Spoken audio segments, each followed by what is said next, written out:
7-4 count. Well, George, the way I look at it is most games used to start after 7 o'clock, and this one's going to start pretty close to 7. Yeah, no kidding. Why not? I mean, a lot of times these 6:05 starts, a little pregame went a little long. You got to see some extra programming. Now you're going to get to see some good baseball. Jason Marquis just made his way from the bullpen to the dugout, and he's got a lather going already. Yeah, we don't often get to talk about it, George, as he's to the top step, and he'll lead the Rockies out on the field. How many pitches typically does a starter throw in the bullpen? Well, I mean, it depends on the guy. I mean, we had from one extreme to the other. I know we had Ron Guidry that would throw maybe 30 to 40. Then you had a guy like Shane Raleigh that would throw 80 to 90. I mean, it's ridiculous because he's soft tossed for so long. Today's game, the way they're trained so much better, long toss out and outside of the bullpen, which really gets your arm loose, starting it out at about 30 feet and working yourself to 120, then going up on the mound, sharpening up the pitches, come out and start your ball game. There's Don Wakamatsu. He's in his first season as the Mariners manager. And let's take a look at his Southwest batting order. Ichiro's up top. He had a hit last night. He's reached it 41 straight. Russell Branyan hit a home run. Adrian Beltre third. And there he is, the future Hall of Famer, Ken Griffey Jr. 617 career home runs, 400 in a Seattle uniform. The team, of course, he came up with. Jose Lopez in the 5-hole. Yuneski Betancourt next. Then Jamie Burke, Franklin Gutierrez, and Brandon Morrow making the start tonight, an emergency start. And let's take a look at the Fidelity Scouting Report on the native of Staten Island, New York. Frage? Yeah, 8-4 in the season, 398 earned run average. Fastball's going to run 87-93 with some big-time sink. The slider has worked well for him along with the changeup. 79 to 83, a nice variance, about 10 miles an hour off of that fastball. It can locate with the slider both sides of the plate. And I think that's the one thing he's been beneficial from in his career. 6-3 overall at Coors. Hear me correct? That's 6-2 overall at Coors Field with an earned run average right at 4. All right, let's take a look at who will be catching the baseball behind him. Carlos Gonzalez is in left field. Dexter Fowler at center. Brad Hopp in right. Ian Stewart, Troy Tulowitzki, Clint Barnes, Todd Helton round out the infield. And Chris Iannetta is behind home plate. Ichiro is in the batter's box. Paul Emmel has the umpiring duties behind home plate. We're ready to go. And the first pitch tails outside. Ball 1. A 42-minute rain delay officially.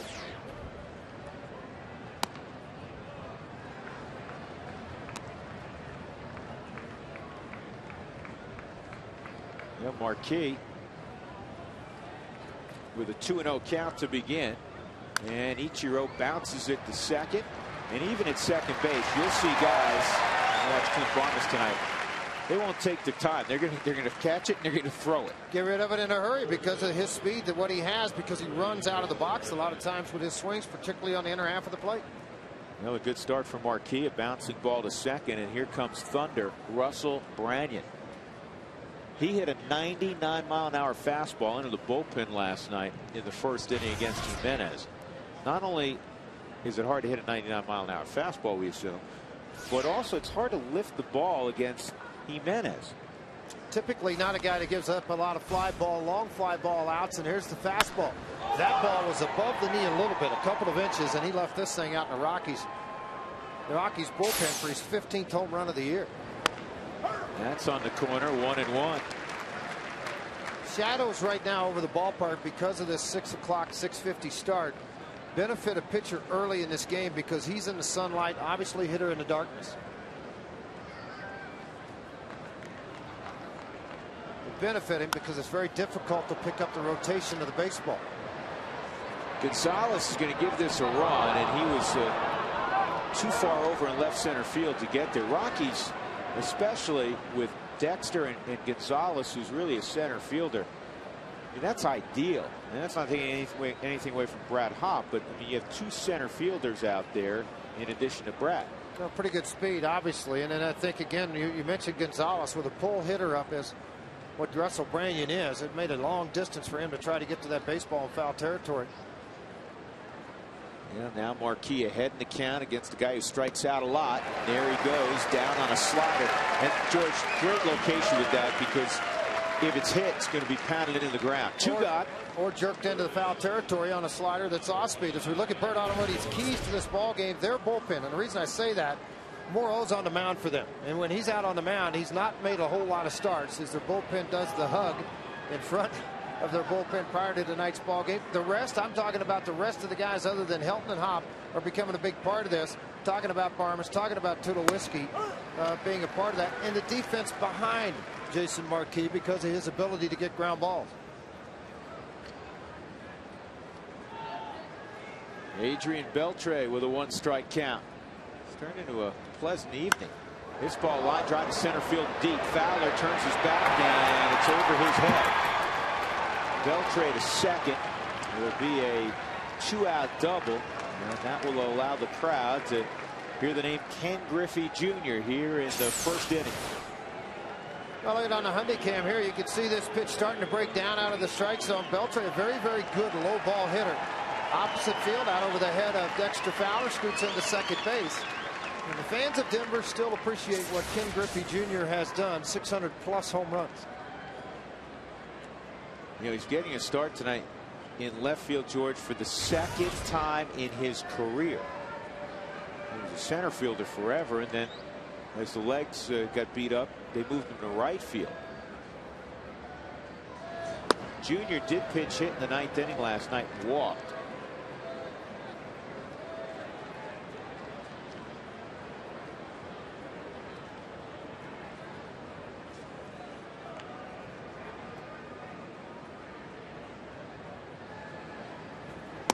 What I like about Junior, folks, and take it however you want to take it, you never hear his name mentioned with the steroids, the HGH. What he has done has been with a beautiful swing and a natural ability to hit the baseball a long way and hit for a high average and accomplish what he has in the game of baseball. And I think a lot of times what he's accomplished because of the injuries the last couple of years, the lack of the ability to play deep into a season, has cost him the notoriety that he has so deserved.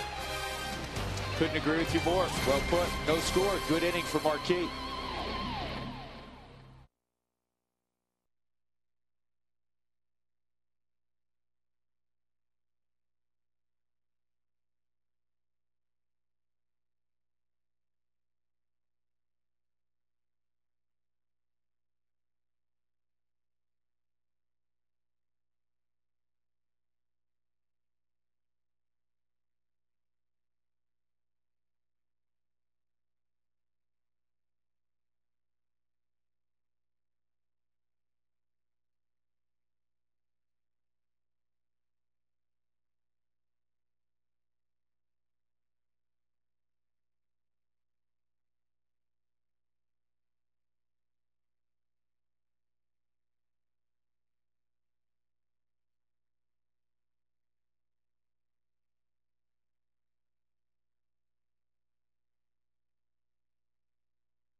Mariners.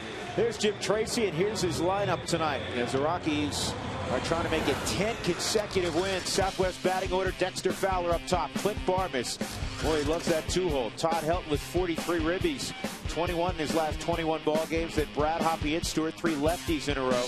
Troy Tulowitzki, Carlos Gonzalez, Chris Iannetta, and Jason Marquis to face the guy making an emergency start, the flamethrower from Cal Berkeley, Brandon Morrow, one of the top picks in that 06 draft. And Fowler steps in. He takes ball 1. George, he's a guy that initially he was a starter. Then they moved to the pen. Or excuse me, the other way around. Initially he worked out of the bullpen. Then they made him a starter briefly in spring training. Then they said he's going to be our closer. He blew a couple of saves early on. Got blown up down in Texas. So they moved him back, and now they're saying you're going to be a starter again. It's not just the emergency start tonight. They want him to start. Well, I mean, he wouldn't have started tonight. He probably would have been back in the minor leagues preparing for that start if it wouldn't have been to the injury to Eric Bedard. So they went ahead and put him in the rotation here to allow him to go. I think it's the starting thing is something he wants to do. And I think they're going to oblige him to go down and see if he can handle it and see if he can do the job there. And if he can, obviously it's going to be a major benefit. He's got a great arm. There's no question about that part of his game. He's got a phenomenal arm, but the Rockies are going to wait him out. That's fouled off because this year out of the pen in 18 in the third innings, he's had some tendonitis in his bicep. That's why the innings are down. But in 18 in the third, he's walked 14. Right, walked 14, struck out a number, and you're going to expect that out of him. But make him throw strikes. Back up the middle. Well done by Dexter Fowler on 96-mile-an-hour fastball. So Fowler is aboard. And that's nice to see. It breaks a little 0 for 9 slide for Dex. And let's take a look at the Fidelity scouting report on the 24-year-old from Santa Rosa, California. Georgie? Well, just what Drew's talking about. You see the 0-3 record, 638 earned run average. Fastball will range 93 to 98. He would like to have this type of command with the fastball. Unfortunately, he's more of a thrower right now. His time to the plate, 1.2 to 1.3. So he's pretty quick to the plate. So it makes it a little bit. His velocity mixed with the quick delivery to the plate can make it difficult to steal a base on. All right, dealing. Boy, now the clouds start to clear out, and Branyan goes and grabs him some sunglasses because of those throws from the left side of the infield. Will be right smack in the middle of the sun, and from the pitcher on a pickoff. That's high, ball 1. Dexter with very good speed at first. He's a developing base stealer, though. Dex has 11 bags in 15 attempts. Keep in mind, 5 of those bags came in one ball game. That was against Chris Young and the Padres. A lot of teams after that one game, they started to pitch out, pick off at first more, started to limit his abilities to steal bases. We saw Jim Tracy put on a couple of plays last night. Small ball worked well. Barmes pushes bunts well, and you have a shaky first baseman defensively in Branyan. A guy on the mound who's trying to put his feet down. This ball hard on the ground to second, should be 2. Lopez and Betancourt turn it over. 2 gone. That'll bring up Helton. Let's take a look at Seattle with the gloves. Ken Griffey Jr. again for just the 2nd time in his career making a start in left field. He's had a few other appearances there. Gutierrez is a terrific center fielder. Ichiro, terrific right fielder. Beltre, Betancourt, Lopez, Branyan, and behind the plate, the journeyman Jamie Burke. And it's fouled off. Kenji Jojima has a broken toe. That's why he's been down. He's the everyday catcher for Seattle. Well, Burke's a guy that's been around for quite a while. 37 years old. First came to the big leagues with Anaheim, then with the White Sox. The last couple of years with Seattle. Most games with Seattle, though, just 50. Playing in a backup role. Just has approached, or just passed, I should say, past 4 years at the big league level. He's one of those guys that you cheer for because he started playing in 1993 in Boise. Been around a long time trying to accumulate that time in the big leagues and add to the pension. Betancourt throws out Todd Helton. Rockies got a leadoff single. Fowler was erased. We'll go to the second, no score.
Marquee. Let's send it down to Mark Stout with tonight's Mike Shaw Auto Update. Hey, Mark.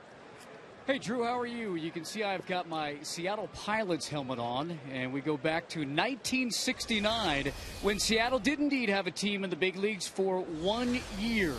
You may remember that if you were born in the 60s or earlier, like I know I was. That team lasted only 1 year. They drew less than 700,000 people. There's a couple of guys that played for the team, Gene Brabender and Tommy Harper, who that year, by the way, Harper led the American League in steals with 73. He's still with the Red Sox organization. 1 year for the Pilots. In Game 1 of the 1969 World Series, Drew won by the New York Mets. Correct. That was the day where it was decided this team was broke and they would be moved to Milwaukee as Bud Selig. Then he headed up the investment team that paid $10.8 million for the Seattle Pilots to become the Milwaukee Brewers. That's it. 1 season for Seattle. I'll take my Pilots helmet off and start rooting for the Rockies now, guys. By the way, I've got to ask you, where did you get the helmet? Well, I guess my helmet is actually from Jim Armitrout, who's in our truck, who grew up in Seattle. He said he grew up on the other side of Sick's Stadium, SICK''S. That was a big businessman in Seattle. And he said he was on the other side of town, never got to Sick's Stadium for a game, but apparently that was a minor league park that they expanded and didn't draw so well that year in 1969. But those cards, and I remember I had a Pilots card or two back in the day. Back in 1969. Those are from Jim Armitrout. Yeah, well, Jim actually worked in the broadcasting department with the Pilots that 1 year they were up there. Was he the kid caster? He would have been. Jim was 9 that year, we've been informed. Yuniesky Betancourt at the plate after the infield hit by Lopez. That's a strike also, so it's 0-2. We told you last night the Mariners are a 500 club because they've been throwing the baseball very well. In fact, over the last 3.5 weeks, they have the lowest ERA among their starters in the game. The bullpen's done a good job because they don't hit. Last in the American League in runs scored. Paul Emmel was kind there to Betancourt. He's going to let him hang around for another pitch.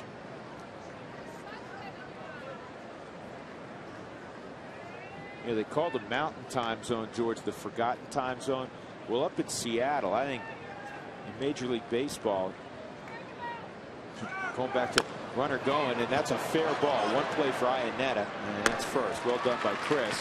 Kind of works as a sacrifice. But going back to the Pilot days, people find out like 3 days later what's going on with Seattle. Guy hits 3 home runs in a game. When was it? Oh, it was 3 days ago. That kind of thing. Yeah. Well, like Betancourt, not a tremendous offensive player, but boy, he can pick them. Oh yeah, get great hands, obviously. And it's a lot of times you didn't hear about the Seattle Mariners really, and I could be off a little bit with this, but whenever Alex Rodriguez, Ken Griffey Jr., Randy Johnson, they started to win, Lou Piniella was managing, that's when everybody prior to that was probably Gaylord Perry winning 300 ball games, winning his 300th game, I should say, in a Seattle uniform. Because I was in the opposing dugout and Jim Armitrout was in the stands cheering on Gaylord Perry. They've had some great moments. They had the 116 win team that unfortunately fell apart in the playoffs.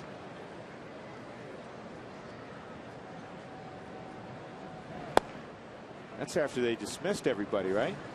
Yes. The only guy they kept around was Edgar. Edgar Martin for years. And he could hit. He could still hit.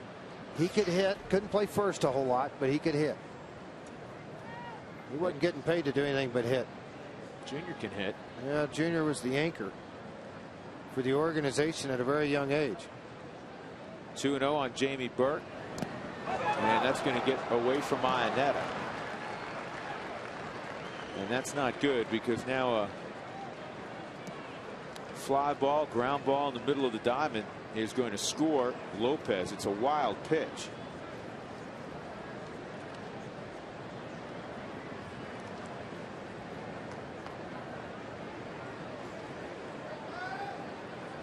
Now they're going to pull the infield halfway. 3-0 on Burke.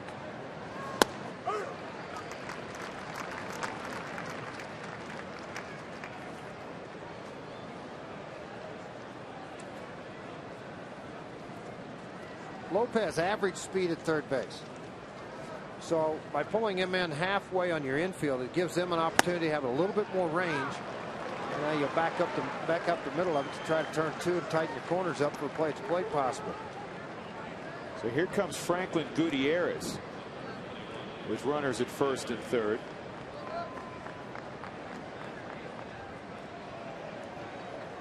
Gutierrez missed the last couple of days with a bruised knee.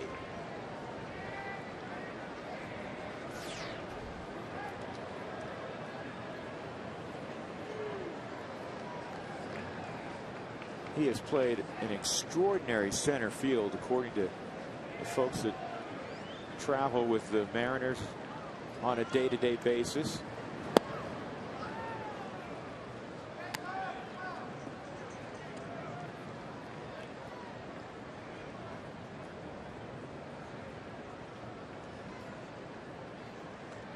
American League lowest average with runners in scoring position. What's Vernon Wells and Michael Young and Veritek? A lot of good players on that list. Very good ball players. Guys that have struggled. And a play at the plate. That is a great play by Marquis. We always talk, George, about what kind of athlete he is. You just saw it there. For a barehanded play like this, folks, and on the move, makes a perfect throw to Chris Iannetta. That's why he's got, one of the reasons he's got 8 wins. He's not only can throw it pretty well, folks, pretty good fielder too. Going to catch it on the short hop, and look at that underhand throw into Iannetta. Then the tag here, and again, I know Lopez doesn't have great speed, but yet a tremendous play. And then you see Iannetta block to push him to the outside with the one knee dropped into the baseline. How about that?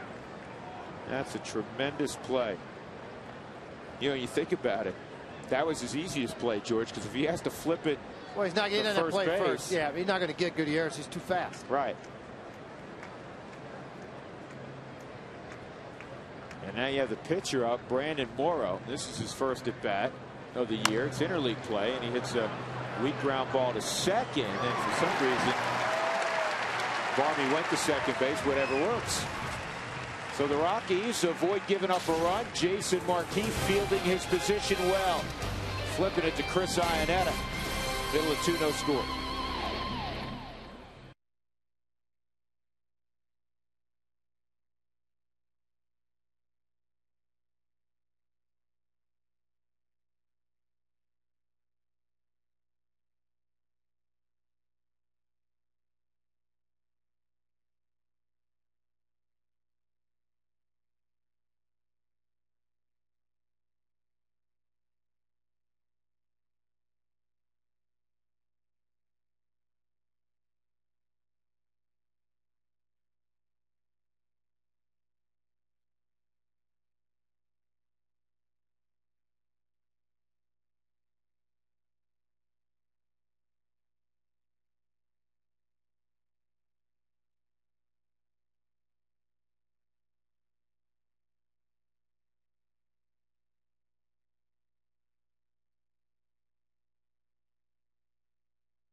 Mark Stout from Coors Field. The Rockies have won 9 consecutive ball games. Brad Hopp will lead it off here in the second.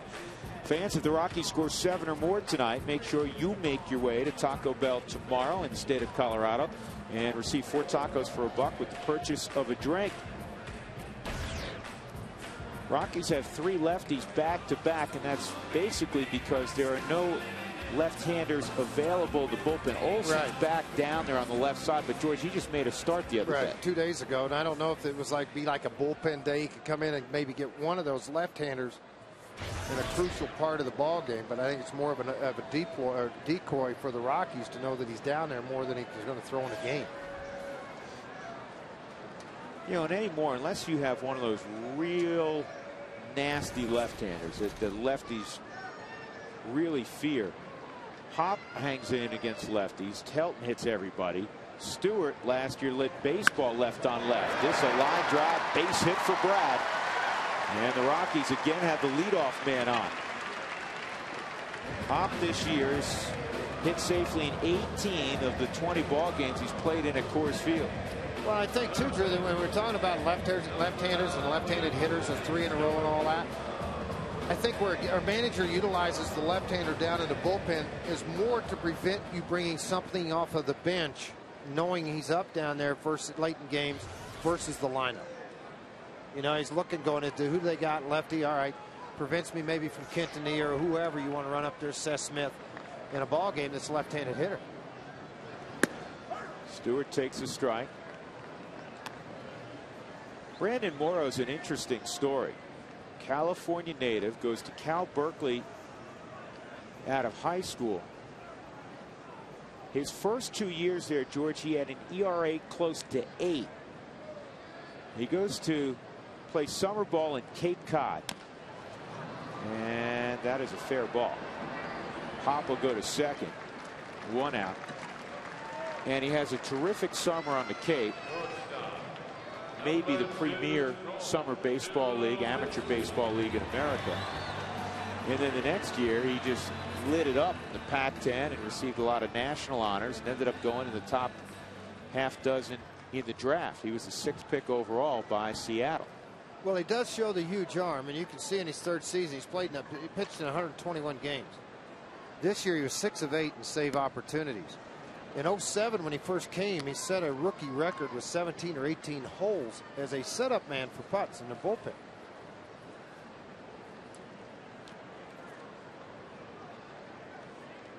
A rookie record was with is a Seattle record, not a major league rookie record. Here's the 1-0 to Tulowitzki. It's down 2-0 on Troy. And one of his other starts against the Yankees back on September the 5th, 2008. 7 2/3 of no-hit baseball.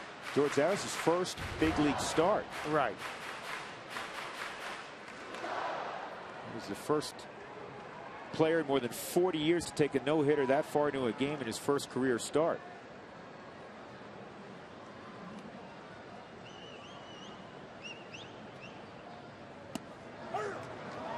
Two and 1 on Tulowitzki. Troy is hitting 6 straight. That's his longest stretch of the year. He's hit a home run in 3 of his last 5. Tom Helmer talked about this during the pregame show. He has an extra base hit in each of his last 5 games. Driving the baseball. 3 and 1, and more patient.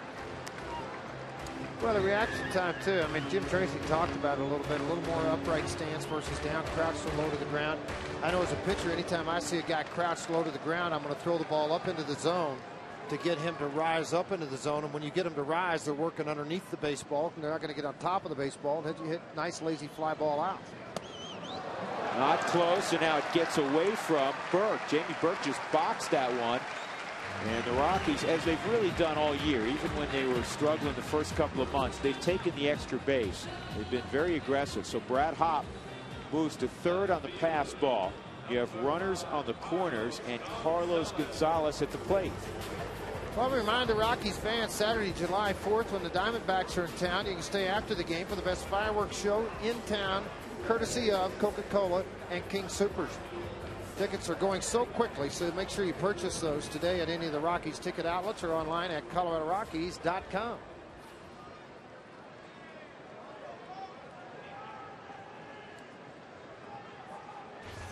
So Carlos Gonzalez has been back in the big leagues for about a week. For the most part, he's been starting every day, typically in left field, though he has started also in center field. Gonzalez is the only Rocky. He slices it past Richie Dower, the third base coach. He's the only Rocky who had ever faced Morrow in a regular season game. And Seattle does train down in Arizona. Some of the Rockies have seen him during the spring, but last year when Carlos was playing with Oakland, he saw him on a few occasions, 2 for 6. Morrow he also pitched against us in Las Vegas this spring. Worked an inning there, but most of the regulars were out of the ball game by that time. But the wind hadn't stopped blowing. No, the wind, no. One out. Great opportunity here for the Rockies to get the first run. But it's an 0-2 count on Gonzalez. Chris Ionetta's on deck.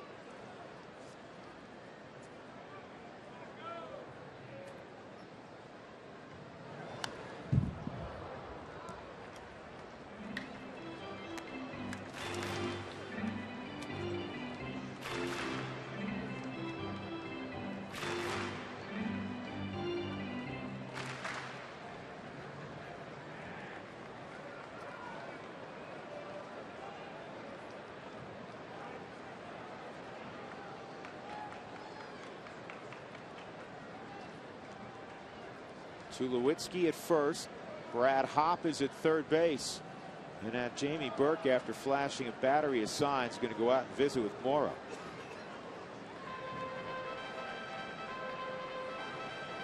At the plate, the 23-year-old Carlos Gonzalez, tearing up the Pacific Coast League at the time of his call-up.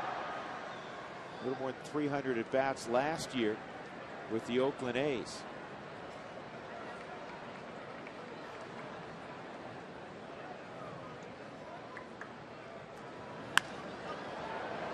And he covered that fastball away.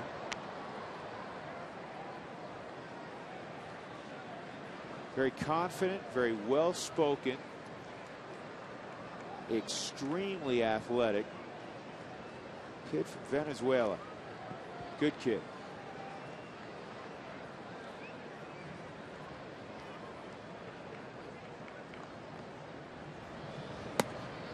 And 1-2.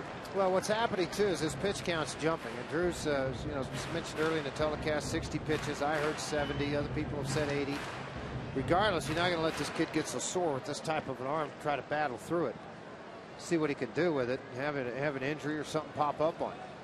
So I think this is another situation where keep driving and driving his pitch count up on guys and extend these at bats. Well, yesterday Don Wakamatsu, George, said that he figured somewhere in the neighborhood of 60 would be reasonable for Morrow, which means it's going to be a night for the bullpen. Well, he's halfway there, and it's the second inning with 1 out. That's a good thing. From the Rockies' perspective. Absolutely it is. 1-2, and he strikes out Gonzalez. Got him with a back foot slider. Well, it's a difficult pitch for left-handers to handle. And a lot of times when you're a young kid, it really looks like he got up on top of that more of a curveball than a slider. But put it in a great position on the back foot of a left-handed hitter. Very difficult to do anything with it. Gonzalez gets the punch out. Now up to Ionetta with a couple of outs.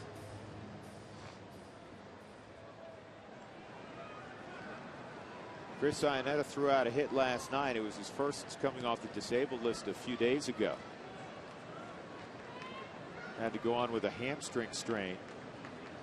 He was never real serious, but when you're a catcher, you got to have another one up. And that forced the Rockies to put him on the DL.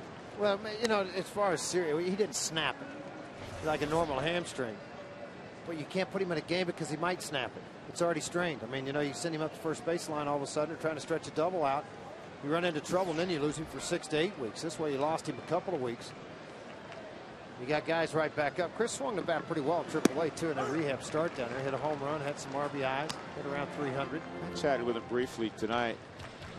I asked him how he's doing. He said, good, just got to start hitting. I said, you will. History suggests that you're going to be fine. And he was very good last year.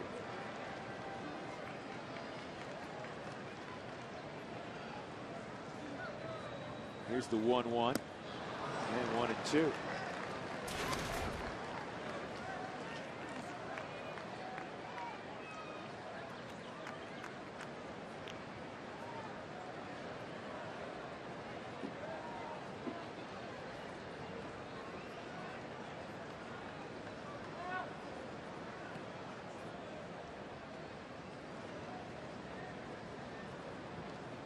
There goes the runner low, and nobody covering. It's a good thing Burke didn't let fly. Everybody held their position. So if Iannetta could come through, there's 2 RBIs out there. Well, and the reason you do that, you hold your defense because in case the ball's put in play. The last thing you want to do is have a 2-strike, 2-out ball get through the infield where the defense normally sits.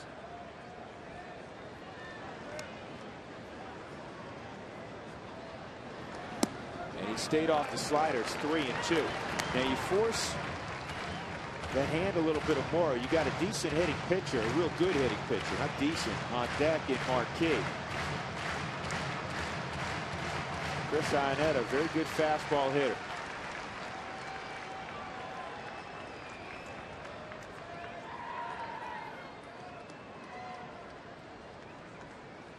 I think along with Jamie Burke, George, when you're on the hill, knowing the pitcher's next, even if he can't handle the bat, do you throw a slider here as opposed to a fastball? Well, no, not when you got somebody like Marquis sitting over in the dugout, a guy getting in the on-deck circle, getting ready to hit. I think right now it's very important early in this game for him to make the pitch that he thinks he can get him out with. He went fastball at 96, missed the spot of Burke. And the only reason I say that, Marquis is a very good hitter, very good fastball hitter. I mean, you still got to pitch the way you think you've got to pitch to get out of an inning. You're struggling. You know, your pitch count's climbing. You're not throwing strikes.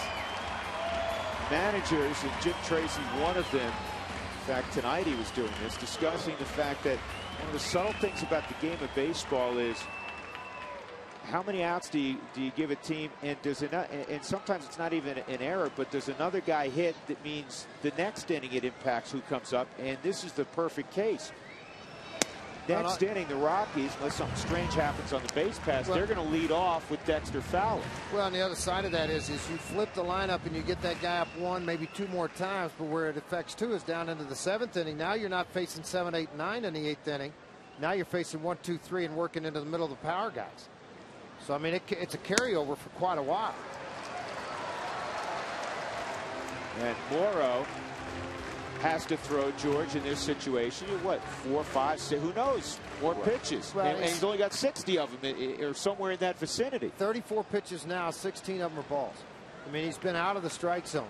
Back to a hitter's count. I know Marquis up, but a very good hitter.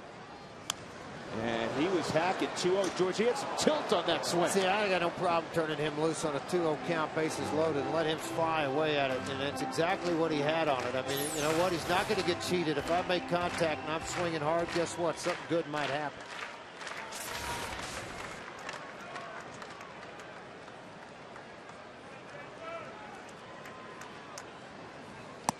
Three balls, 1 strike on Marquis. And now, I can tell every hitter in every league around the world, it's got to be real good. All the pressure's on the guy on the bump. Let it be center cut, and when it is, turn it loose. Otherwise, wave at it. You've got 2 to hit. Way outside, ball 4. Jason Marquis will walk to first, and the Rockies have the first run of the night as Brad Hopp crosses.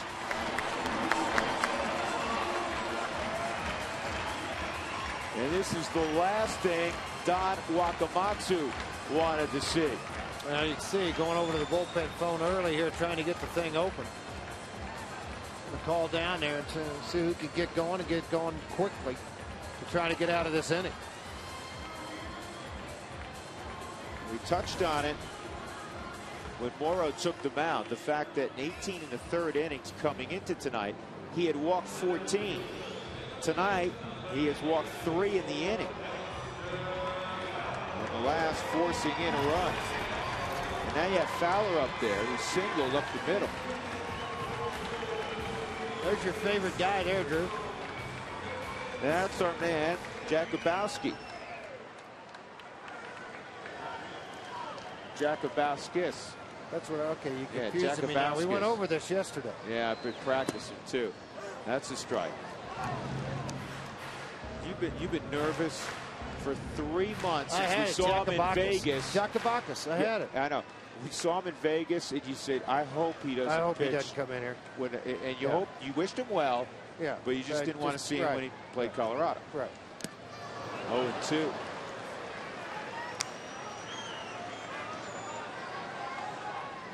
From the first, Jacob, from the first shot he took at the name, I don't think he was real excited either. Yeah.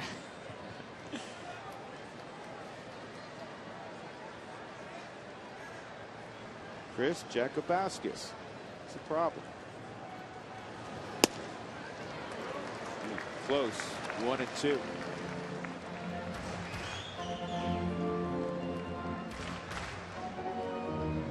Well, that's like Morrow. You look at his name, what's it look like?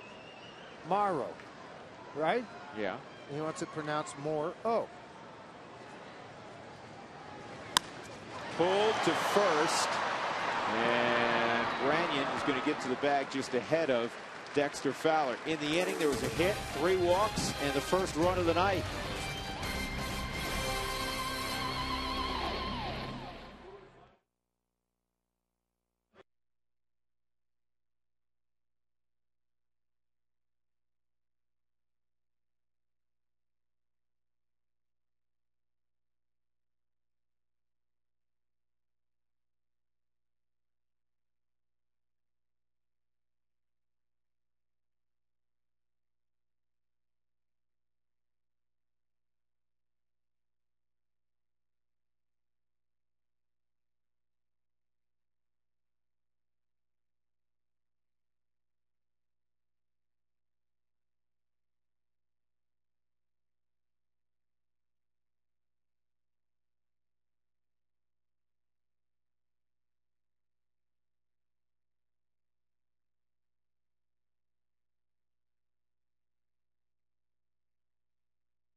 FSN is brought to you by Burt Toyota, where the 09 Tacoma is under 24 grand.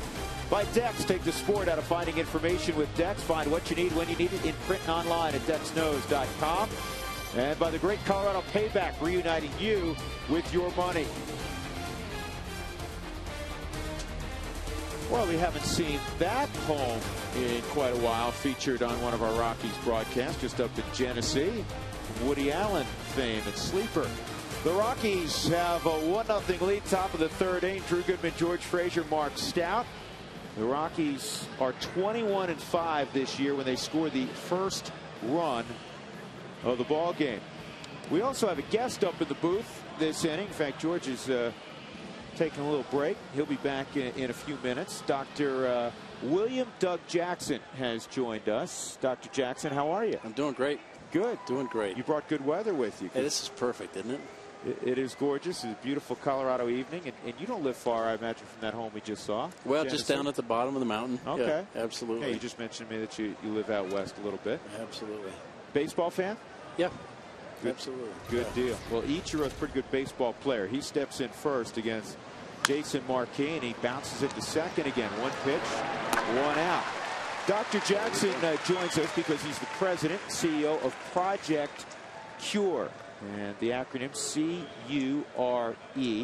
And Major League Baseball celebrating the All-Stars in our community with the People All-Stars Among Us program. And Major League Baseball and People have selected 3 folks representing each ball club who are serving their communities in extraordinary ways. So I ask you, Dr. Jackson, what exactly is Cure, and what good works do you do with that? We take medical relief all over the world. Everything from needles and syringes to CAT scans and catheter labs, angiographic cath labs, and we donate these things to the poorest people live in 123 countries. Well, that is terrific. And every year this Denver-based humanitarian relief organization ships millions of dollars of supplies to developing countries worldwide. Do you accompany the supplies on various trips? Yeah, we do. We always go there first to make sure that we know what we're doing and that stuff that we're sending is exactly right, according to what these people need. Now, I understand you formerly were in education, correct? You were provost? Well, I was a provost at a university. I'm an attorney, and I went back and did a PhD in finance, and ended up getting started in this thing because my family started it back in 1987. Interesting. And I told my dad I'd help him for 6 months, and I've been doing this now for 12 years. So now, does the legal background, I assume the financial background's got to help. Does the legal background help as well in dealing with, foreign governments, et cetera? It does. It does. We, have to comply with customs laws now in 123 different recipient countries, and, we're working with, things change all the time. Sure. And so, yeah, we're doing a lot of that. Plus all the warehousing we run here, and we're about 400,000 square feet of warehousing in 24 cities all over. Russell Branyan flies to left field, 2 outs. That'll bring up Adrian Beltre.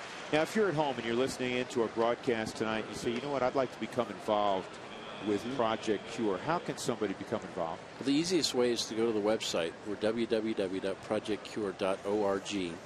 And there's opportunities for people to travel with us and do clinics. We actually take doctors and nurses and people in to treat people. They can get involved in their local community by going to their hospitals and their doctor's offices and collecting products, needles, syringes, gloves, all those kind of things. They can sponsor a container. They can sponsor a box. They can do a lot of different things like that.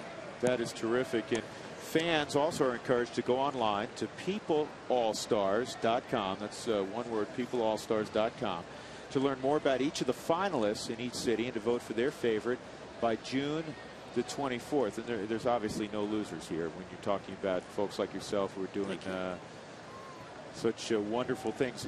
Was it of great concern when your family first started this that here's the 0-2 and it's ripped down the line by Beltre? That'll be the double. Adrian had one of those last night. He had one in the first inning, and he's got another one here in the third inning. A 2-out double. That'll bring up Kent Griffey Jr. But was there great concern that some of these supplies would end up not reaching the destination you would like and the people most in need? There is, and that's one of the things that we always try to make sure that we're doing. For example, in Mexico, our partner there is the First Lady of Mexico. In Rwanda, it's the President of Rwanda. And so we'd really try to establish connections at the highest level to make sure that the stuff that we send gets to the people who need it the most. Are you involved with many war-torn nations? I mean, you mentioned Rwanda, and we all know what's taken place there over the last couple of decades. Right. Rwanda, Iraq, Afghanistan. And then we go into places that, are really difficult to work in, like North Korea and Burma, Myanmar, and we've got a license to work in Cuba, and so we go in like after the hurricanes last summer in Cuba and do a lot of work in places like that. How about domestic stuff as well? I mean, with the hurricane, with Katrina down in the Gulfport region, the New Orleans region, were you involved there as well? Right. Not so much in those places here in the United States. These are supplies and things that really finish your shot. Are not available to to people here in the U.S. It would come because of overstock or things like that. We've got extra here in this country. I see. And so these would be things that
1-0 Colorado. Jason Marquis has the RBI on a bases loaded walk. Again, our thanks to Dr. William Doug Jackson, president and CEO of Project Cure. And the first pitch to Clint Barmes from Morrill is in there for a strike. And fans, again, are encouraged to go online to peopleallstars.com to learn more about each of the finalists and to vote for their favorite by June 24th. Major League Baseball celebrating the All-Stars in our community. And Dr. Jackson, one of 3 finalists for all of the great work he does in humanitarian relief and medical supplies that their organization sends worldwide on an annual basis. Sliders fouled off, 1 and 2.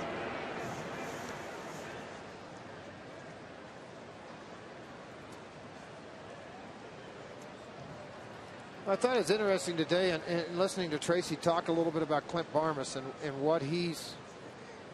why he feels he has swung the bat as well as he had been. His hands are so quick to the middle half anyway. You're going to strike out on a high heater here.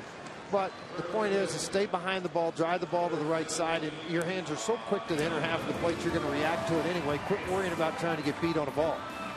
And as a result of that, he's using all parts of the field, and his average has climbed to 292 prior to that at bat. Todd Helton steps up, ground ball to short his first time. Todd had an RBI single last night. In fact, he had the first hit of the ball game for the Rockies.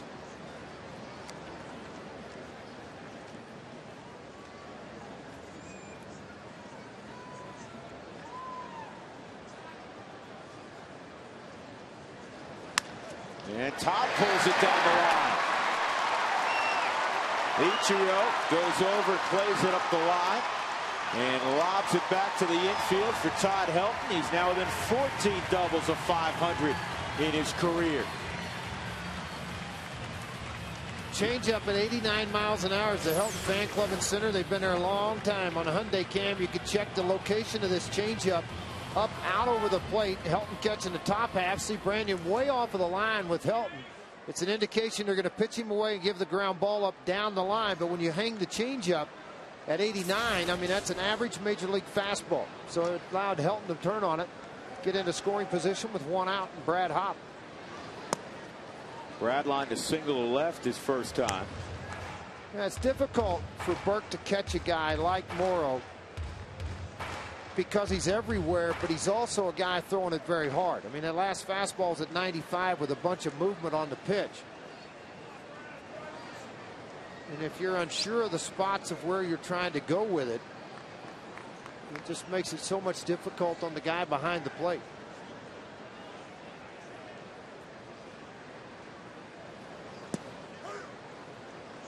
One ball and 1 strike on Brad.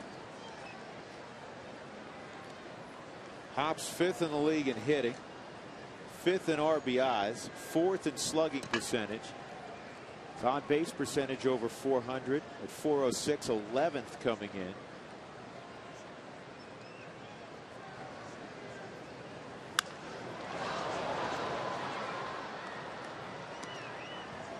of course, the work he's done with runners in scoring position has been outstanding.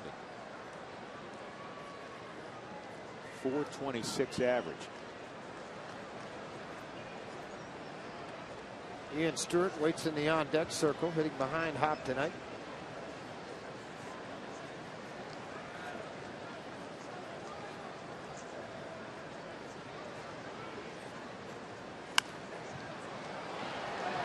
Yeah, George, you just described Clint Barmes staying behind the baseball. Jim Tracy was talking about that. That's exactly what Brad Hopp did on that foul ball. Not trying to go get it, letting the ball come to him. Well, Don Baylor made a comment early in spring that if you're going to crowd the plate the way you are and hold your hands where you are, then you've got to get a swing to take the ball on that inner half and go to the opposite field. And he's done just that. You know, before Brad tried to be so quick with his hands, he's trying to pull everything. And now it's more of an inside-out type swing, but it's quick and it's powerful. We've seen the obvious power to the opposite field for Hopp, and realizing that he has that ability to drive the ball deep, do it in all parts, but to be handle the pitch in. I mean, where guys can get him now is up here out of the strike zone and right in here underneath the front arm. That's about the 2 holes that he has. Chase to break the ball down in the dirt. forced the throw down. Well, I'll tell you, Jamie Burke almost airmailed that to Ichiro. 2 outs, and that'll bring up Ian Stewart. Tonight's injury report is brought to you by the Exempla Lutheran Medical Center, and we leave the confines of Coors Field and go out west to talk about the ace of the Padres staff, Jake Peavy, who's been rumored to be going to Chicago, first the Cubs, then the White Sox most recently. Guess what? He's not going anywhere but the DL. Out 2 to 3 months, a strained tendon in his ankle. Well, I think one of the most difficult things about trading Peavy, yes, he is a #1, there's no question. But the back end of his contract is so heavily loaded versus the front side of it, because Kevin Towers at the time felt like that they would be able to handle it financially. But it jumps dramatically on the last 3 years, 4 years of the contract, and it limits the number of teams that can handle that type of salary. 1-1 on Stewart, who grounded to first in the second inning. Stewart, the reigning National League Player of the Week. Well, you see the average, but you can't ignore the 12 home runs and 33 RBIs in limited time. Finally getting to play every day and responding with it. 1-2 on Stewart. He's tied for the big league lead in June RBIs. He's got 13 of them.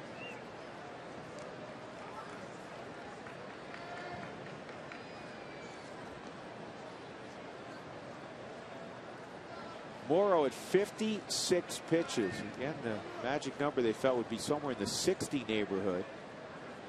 You see some guys down there stretching in the Seattle pen. Two outs. Todd Helton at second base. Rockies up 1-0.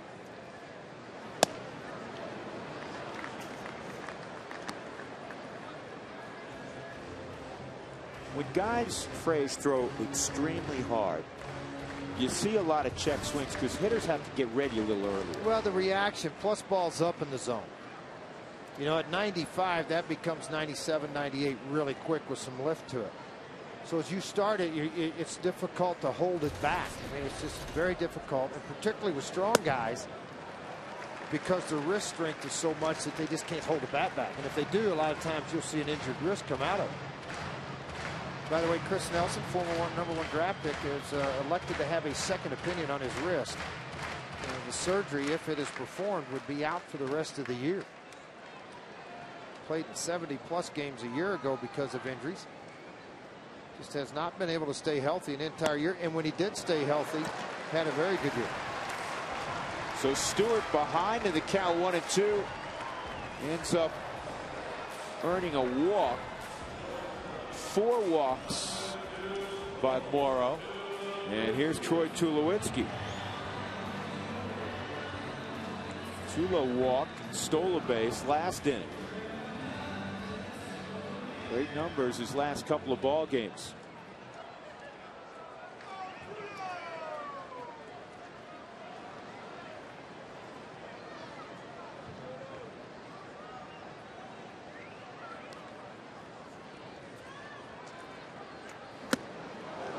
Tulowitzki fired at a high fastball there. It's 0-1.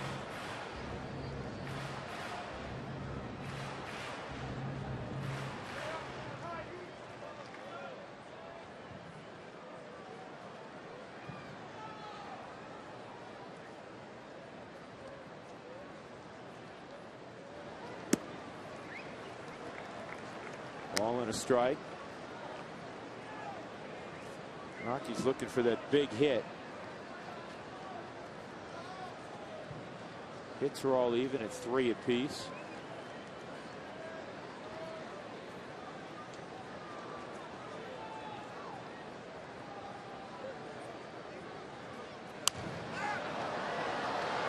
Fouled off, 1-2.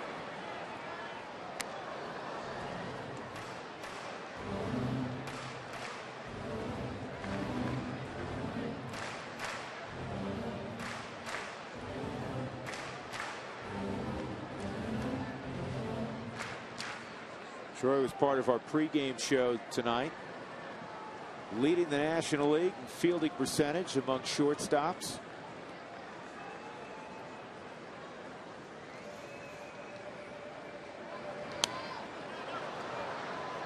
And we've talked a lot about it. I think it's really impressive when a guy struggles with the bat, yet does not take that, especially a young player. He's still a very young player. Doesn't take it out to the field. Well, it's huge. I mean, it's the same way with a guy walking a lot of guys or not throwing strikes consistently. They start to take it with them everywhere, the ups and downs and sides of it. As a hitter, particularly young guys, when they struggle at the plate, a lot of times you'll see the errors start to climb in their position. Tulowitzki, realizing his asset as a hitter is just as great or greater as a fielder in the runs that he saves, the hits that he saves at shortstop. Strike 3 on Troy. So Morrow has made pitches for the most part when he's needed to. Rockies leading 1-0 as we go to the 4th.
With our Affleck trivia question.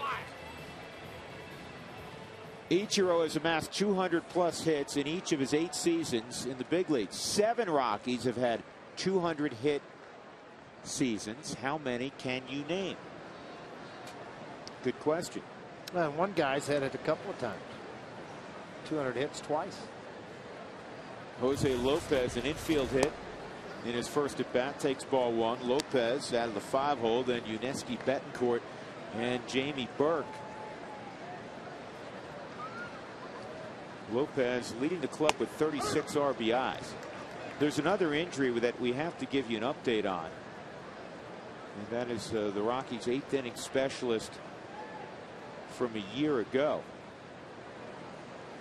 And unfortunately, get out of the way. It's not good news for Taylor Buchholz. Buchholz has been out since early in spring training with a slight tear in his ulnar collateral ligament. He'd been rehabbing the last 2.5, really the last 3.5 months when you include spring training. And he had thrown a couple of simulated games. And today, when he was throwing a bullpen session, after a few pitches, the elbow really started to flare up. He threw a few more and then had to shut it down. He's going to be reevaluated by Dr. Thomas Noonan, the Rockies' outstanding orthopedic surgeon. And I talked to Taylor in the clubhouse, and George, it looks like he's headed for Tommy John surgery. Well, and it's unfortunate. Obviously, on the year he had a year ago, and then in spring training it flared up and got worse, and they've tried to fix it, just hadn't been able to do it. And they're going to get it done quickly because we want to start the road to recovery as fast as you can. Yeah, most of the times Tommy John's, I mean, at 12 months you're back, but at about 18 months you're fully back, velocity wise. Some guys obviously heal quicker than others.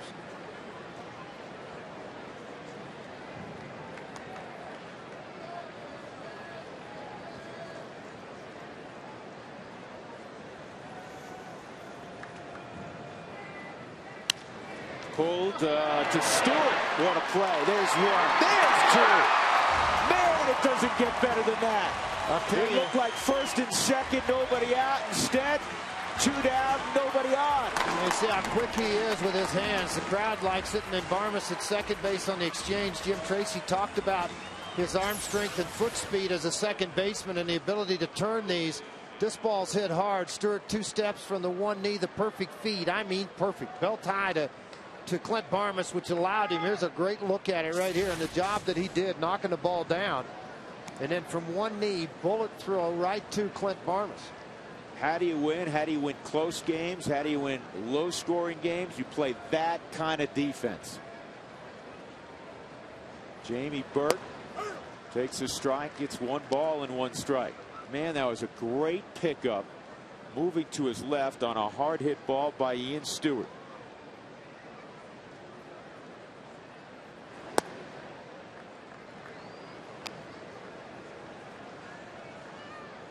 Talk about deflating a dugout.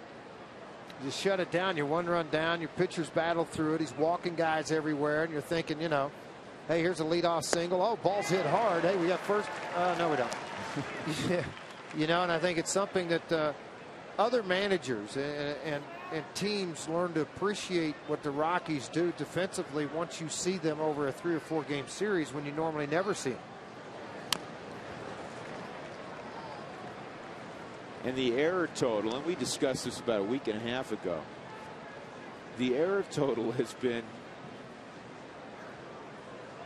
is higher than you would think the Rockies would have because of the errors with the pitching staff. This toward the hole. Stewart's got this one. A little more time because Burke's running, and he throws him out. Give that man a pat on the back. Ian Stewart with 2 sensational plays.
He was the National League Player of the Week.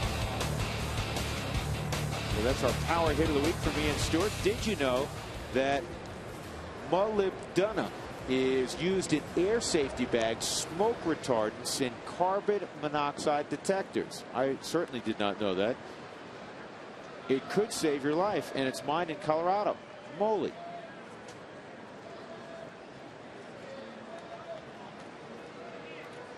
Well, Seattle limits Brandon Morrow to around that 60 pitch limit. He goes 64 pitches. So this is Chris Jacobauskas, and the first pitch is gloved by Beltre. Well, you know what? Beltre, who has 2 gold gloves, looking at Ian Stewart last inning, he said, "Kid, all right, that's pretty good. But you know what? I can go do it as well. Well, it's been his whole game. A couple of doubles by Beltran, and now this play at third base. He's been the one bright spot for the Seattle Mariners in this ball game so far. Able to jump time on the Hyundai Cam. The inside-out swing by Gonzalez on a ball in on him. Nice play.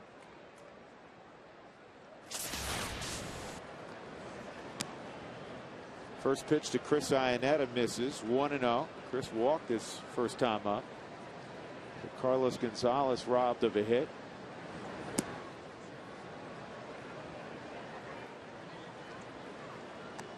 Rockies have won 9 straight. It's tied for their second longest win streak ever. Their longest, of course, late in that magical season of 2007 when they won 11 in a row.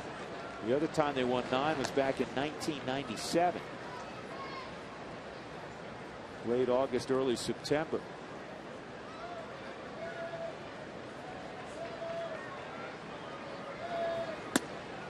And a 4-pitch walk from Jakubowskis to Chris Iannetta. That'll bring up Jason Marquis with 1 out. And let's get it down to Mark Stout again with tonight's great Colorado Payback Sideline Report. Mark. All right, thank you very much, Drew. We just saw those great plays by Ian Stewart and Adrian Beltre at third base. I had a conversation with Jim Tracy before the game. He was talking to some of the Seattle media, and he said, you know what? When I managed the Dodgers and Adrian Beltre played third for me, he was by far the best fielding third baseman I've ever seen. He said Scott Rowland comes close with his work ethic, but there's nobody better than Beltre, and we just saw that with that play. But Ian Stewart, as you said, looks as good, and Beltre's got the last 2 gold gloves at third base in the American League, Drew and George. Well, Mark, he also likes to talk about the 2 guys he had up the middle, Cesar Izturis and Alex Cora. And he compares Troy Tulowitzki and Clint Barnes with what they do defensively very favorably to the 2 Dodgers he had playing up the middle. And he was very strong up the middle, particularly on that 0-4 team that captured the NL West. And Marquis will get that bunt down. It's 1-1.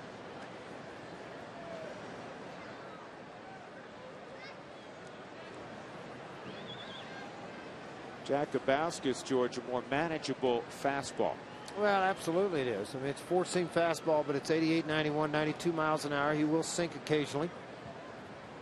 Been at 14 ball games. You can see he's been in a lot of tied games. 4-5 overall record, earned run average at 582, and he's pitched 51 innings.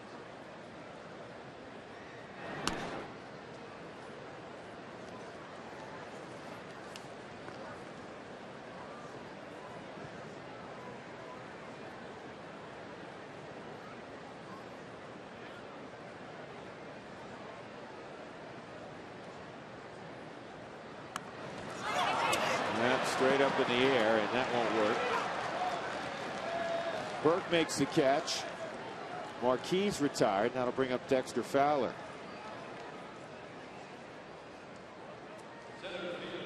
If you're looking for the perfect place to entertain, come to Coors Fields. The suites are outstanding. The party facilities, picnic areas, they offer a unique atmosphere designed to fit any event and any budget. Be sure to ask about the get one, buy one, get one free offer.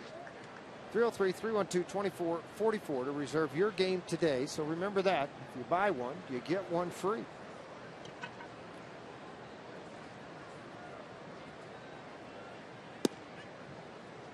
Ball 1 on Dexter Fowler. Jakubowskis is a great story.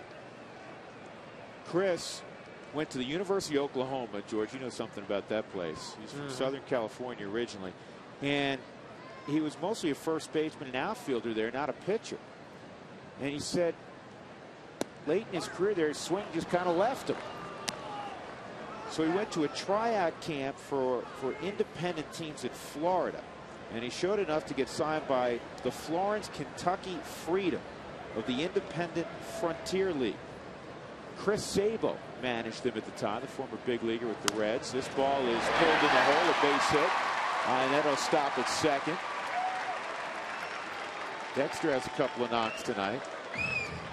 He ends up spending 4.5 years in independent ball. It's kind of like Chris Coast, the catcher for the Philadelphia Phillies. Right. And he ends up getting signed finally out of independent baseball. I mean, this is a guy who went to a 4-year school, was originally a position player primarily, flips it around, pitches an independent ball, and now, lo and behold, at the age of 30, he's in the big leagues. Pretty good, huh? Yeah. Well, who's the other guy right now trying it? I need to check on him. This ball a bullet to center field by Barnes, but it is right at Franklin Gutierrez. Another guy that made it to the big leagues, Joe Negro's son, as a hitter, is back with the knuckleball in the minor league. Lance.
Hyundai dealers right now. Buy any new Hyundai and get up to $5,500 in savings. America's best warranty and the Hyundai Assurance Plan.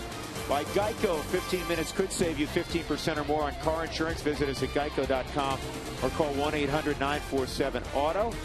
And by Comcast Digital Home Phone Service, warm up to unlimited local and long distance. Call 1-800-COMCAST.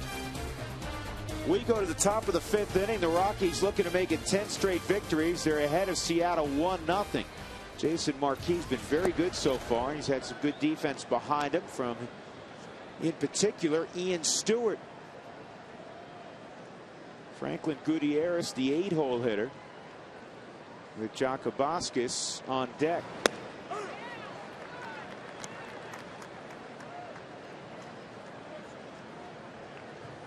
You got to get one at a time, George, but if you can get Gutierrez, you got a relief pitcher who obviously used to swing the bat quite well. And then the top of the order in Ichiro, a chance again, if things go well, to get 2 quick ones. Well, that's what Jim Tracy was talking about before the ball game. If the lineup falls correctly for you, you help prevent big innings, and you help prevent some bad things from happening against you as a pitcher. That's exactly what Jason Marquis done in this game. 10 ground ball outs, a fly ball out, and a strikeout.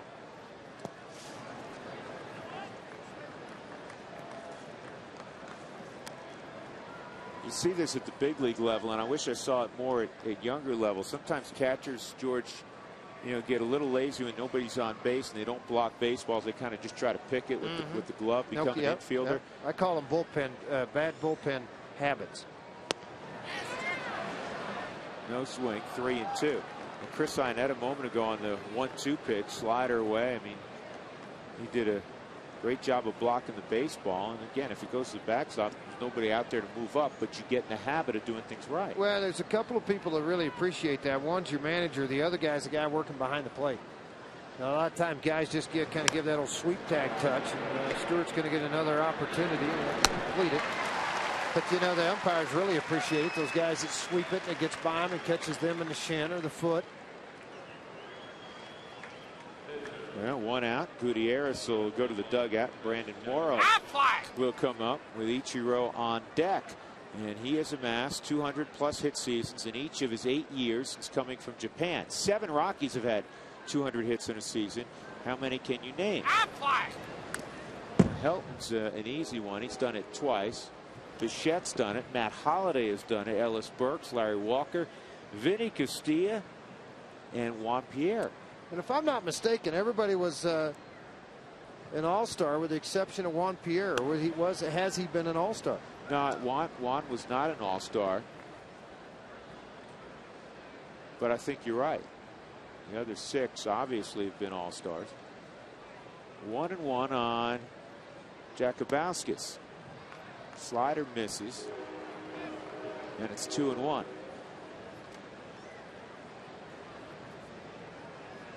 And George, when you get together for the, as they say in baseball, the recon meeting, pitchers go over hitters. Do the pitchers go over the bullpen guys, and will somebody say, hey, you know that guy Jakubowskis, if he comes up, actually used to be a position player? No, what usually happens in this situation is when Jason was in the dugout, Bob Apodaca, the pitching coach, would tell him, hey, the guy swings the bat a little bit. He was an everyday player in college. Nobody knows at this level how good he is, but he's not just horrible. So be careful when you throw him to him. Okay. They handle it there versus putting another thought in the guy's mind, you know, before the ball game when they do have the hitters meeting. Well, Marquis gets Chris Jakubowskis. We're getting cocky with the name, aren't we, George? We're having fun. Yeah. Ichiro's up there like you want to see him with 2 outs and nobody on.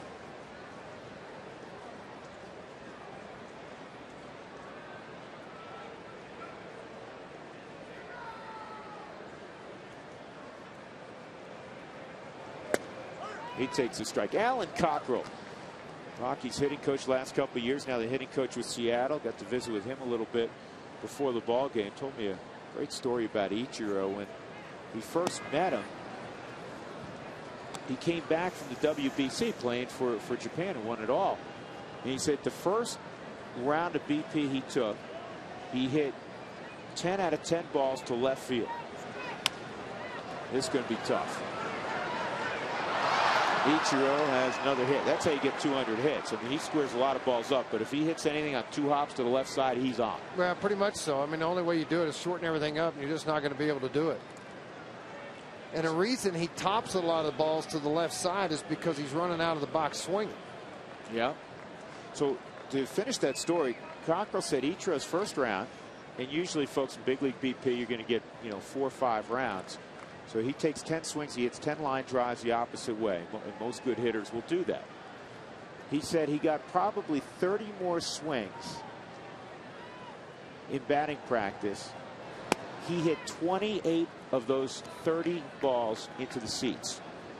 See, that doesn't surprise me, because and the reason I say that, folks, is in Seattle when we went there, I think 06, to watch what he did there in batting practice. I mean, he hit like 10 or 11 in a row, and not just over the fence by an inch or foot. I mean, I'm talking about 25, 30 feet up into the stands.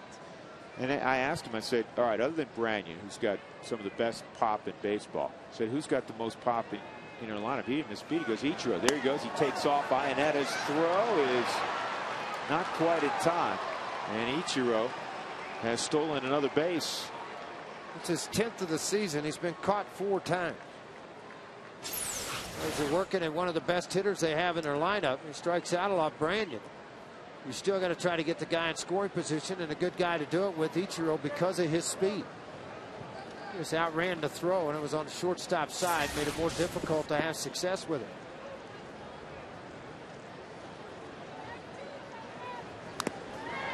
Branyan, who has such a large swing, tops this one foul. It's 1-2. Well, I think that's why you can go over the break the ball and a changeup, moving down and away from Branyan, and then you can run that back foot slider. And the reason I say that, guys that have tremendous swings, a lot of times their head comes off the ball at times. So if you have a guy that moves the fastball, I know last night he hit 199 miles an hour out of the park, but it was straight. You get a guy moving the ball down, moving the ball in, and sometimes they have a little more difficulty because of that great big swing. And when they run into it, they're going to hit it out of the ballpark.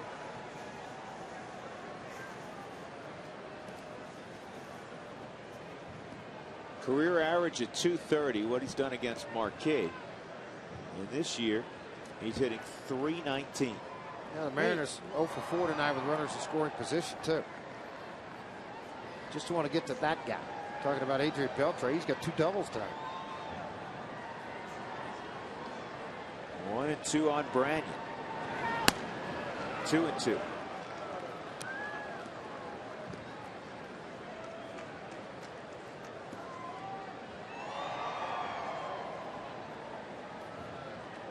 Rockies have had opportunities. George and I were discussing this during the break. 5 walks issued by Seattle tonight.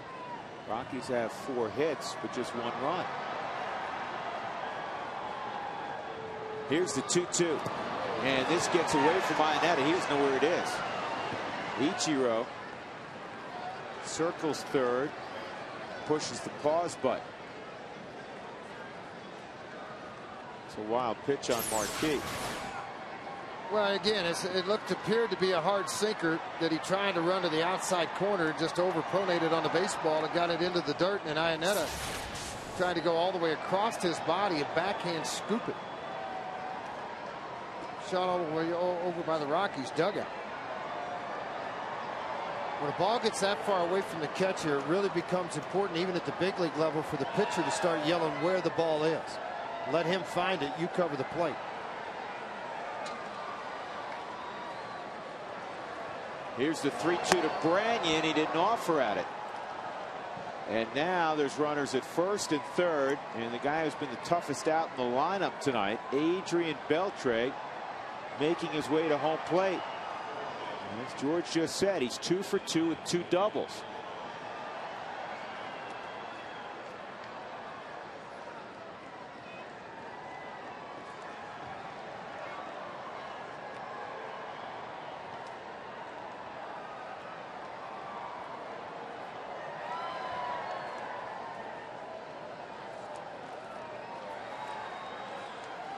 Beltre doubled down the left field line his last time up. Adrian hitting close to 400 his last 20 ball games. Ground ball up the middle, base hit, and we have a tie ball game. All with 2 outs. An infield hit by Ichiro, a walk to Branyan after Marquis was ahead of him 1 and 2, and then Beltre with his 29th RBI. I tell you what, this guy, I don't know what if he's picking the ball up that well or what off of Jason Marquis, but obviously doing damage in this game against him. 2 doubles, now this single, an RBI single, right back up the middle. Ichiro scores easily. And you have Ken Griffey Jr. at the plate. Rob Apodaca talking with Marquis. While he does that, we'll tell you that if your windshield is damaged, call Colorado's #1 team, Elite Safelite Auto Glass, 303-287-5000, or online at safelight.com. Branyan at second, Beltre at first. Jr. has bounced to Clint Barmas at second twice. We're in a 1-1 ball game in the 5th.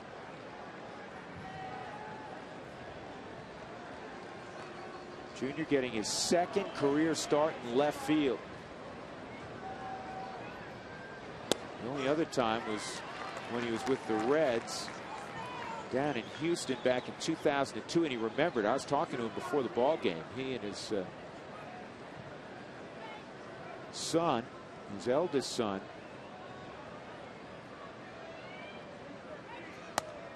here at the ballpark. And he said, yeah, I remember that down in Houston. And he told Don Wakamatsu, oh, no problem, Skip. No problem out in left field. And Don chuckled. He said, because about an hour later, I noticed him taking a lot of fly balls in left field. Sure. That's a strike, 1 and 2.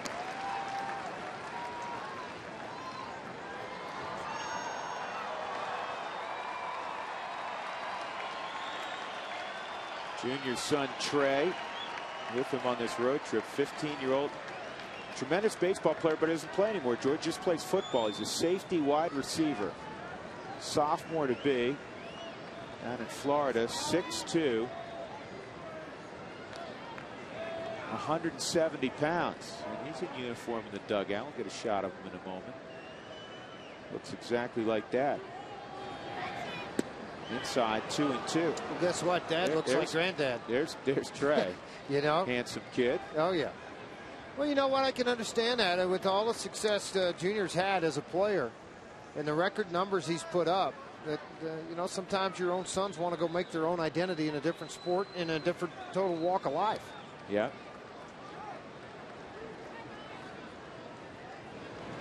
Swung on and missed. And Dad goes down swinging. In the inning, there were 2 hits and a walk and a run across for Seattle. It's 1-1, middle of 5.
Another gorgeous sunset over the Rocky Mountains. 1-1 ball game. Todd Helton against Chris Jakubauskas in the bottom of the 5th. Todd doubled his last time up. He's 1 for 2. Rockies got their run in the 2nd. Seattle just scored a few moments ago. Todd with a .310 average is driven in 43. A little bit more on Trey Griffey and his dad. Trey was talking about the schools he wanted to go play football at. Trey mentioned University of Texas at one point. Junior said, you know what? He goes, I think I may go with you. He goes, I have eligibility left. And I was standing there. I said, wait a second. I said, you have eligibility left. I said, you've been a pro. He said, football. Doesn't have anything to do with it. You can play any sport you want to. You can't play baseball. Go back, play basketball. You could wrestle. No, but golf. I thought he was talking about baseball. Yeah. Oh. He was talking about playing college football. Yeah. Back up the middle, and it's going to be cut off by Betancourt.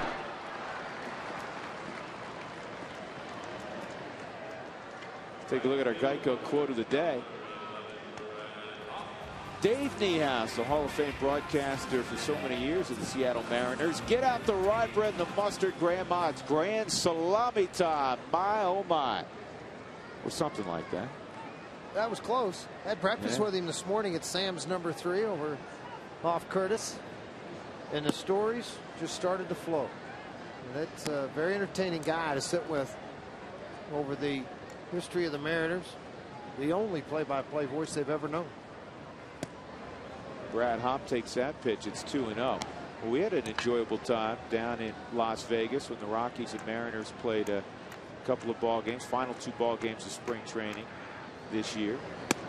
We did what's known in the business as a split broadcast. So got to work with Dave. You got to work with Dave.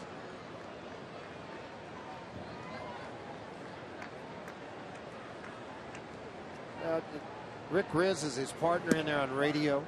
Guy that was with the Yankees in the minor leagues before he got the job in the big leagues, and then he went over and took over for Ernie Harwell for a year in Detroit, and he said that's enough trying to handle that legend. I'm not going to replace that one, so he came back to Seattle. On the ground to first, Branyan has it, and Hopp's retired. Well, they also have Dave Sims over there, longtime broadcaster on the East Coast, done a lot of national stuff, football and basketball. Dave in his 3rd season with the Mariners. Mike Blowers, who worked with us on those broadcasts, former big leaguer, former teammate of Jeff Houston.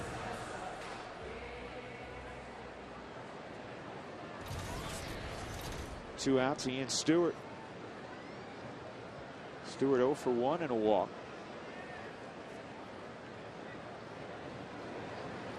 And there's the Rockies' 5th hit.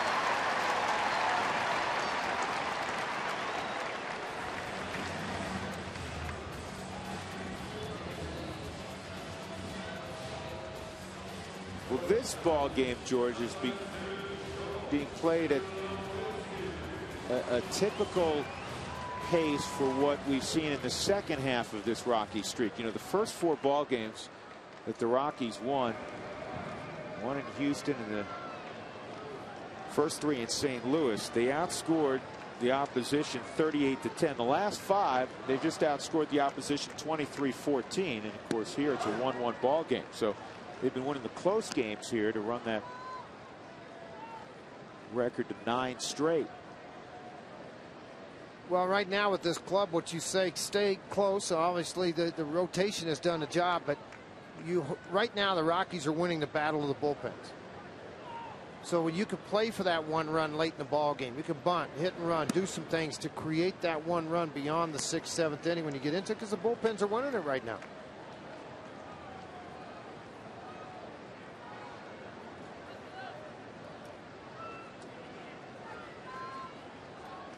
Ball and a strike on Tulowitzki.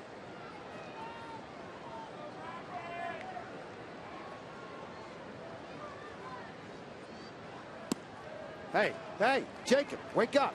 You know what tomorrow is? It's special because you, Zach, and Gabe can do something tomorrow. What do you think that is?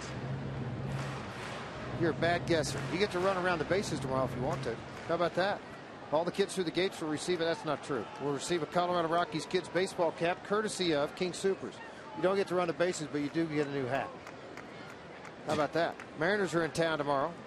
Get them at a ticket outlet. I thought it was one of those things, all kids under 14. Every time I've read this over the last 13 years, they got to run the bases. But tomorrow you get a kid's cap. Courtesy of King Soopers. Good deal.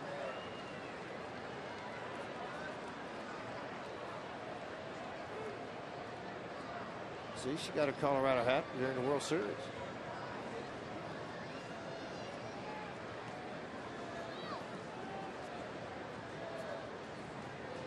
Good crowd. Great crowd at Coors Field. Yeah, very good Saturday night crowd. Runner going, and Stewart is cut down trying to steal. So Tulowitzki will be leading things off in the 6th inning. Tied at 1.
Plays of the week. Well, Paul Phillips with a home run in St. Louis on Sunday. Brad Hopp, Milwaukee, went dead central. And then how about slug bunt last night from Jimenez, scoring Tulowitzki, and the next batter was Fowler. Suicide squeeze, and beating the tag was Ian Stewart with the go-ahead run. Our AMCO clutch plays of the week brought to you by AMCO AA MCO. Jose Lopez has been up 3 times in the game, and he's led off 3 times. And he's reached the first 2 times. A couple of hits, one of the infield variety. Here's the 0-1 from Marquis. Sliders outside, 1-1.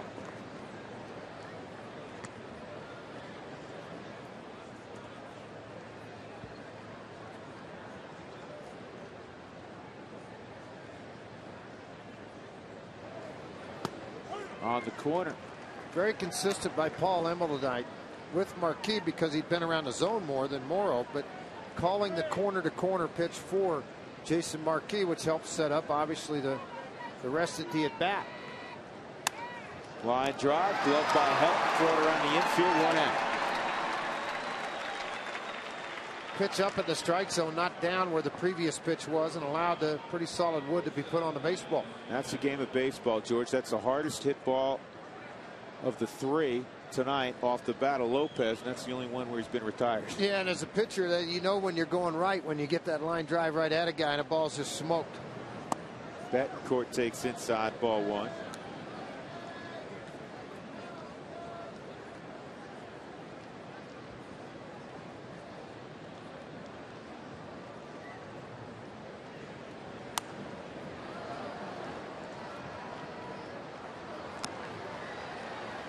Yuneski Betancourt fled Cuba on a raft in 2003. The only inning Marquis was extended was that 5th inning after he got the first 2 guys out.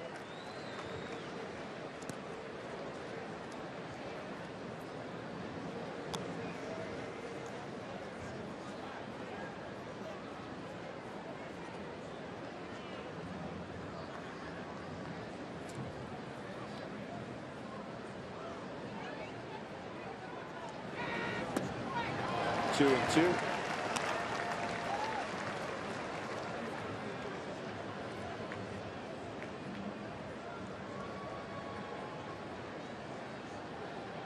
Rockies, by virtue of their win last night, moved into 3rd place in the NL West, trailing the Dodgers and the Giants. Giants have surprised me. They've had great pitching, a good bullpen, but they have surprised me to play as well as they have, for this long during the season. It really has surprised me. Here's a comebacker. Saw on the scoreboard they're beating Oakland tonight, the Bay Area series. 2 gone, and that'll bring up Jamie Burke. Only one non-interleague series going on right now, and that's Houston and Arizona. Houston winning in the bottom of the 8th inning, 6-1 down in Phoenix. Berkman is 12th in that ball game. Chris Young has hit his 6th for Arizona. See, the board says 6-3. It's 6-1. Well, maybe my computer's slow. Call the board. Maybe they're anticipating runs. They're probably right. Nice play by Tulowitzki. Great inning for Jason Marquis. We're tied at 1. Rockies the bottom of the 6th inning.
save a run by Jason Marquis early in the ball game. Nice flip to Chris Iannetta. That was the Frost Brewed Coors Light freeze can.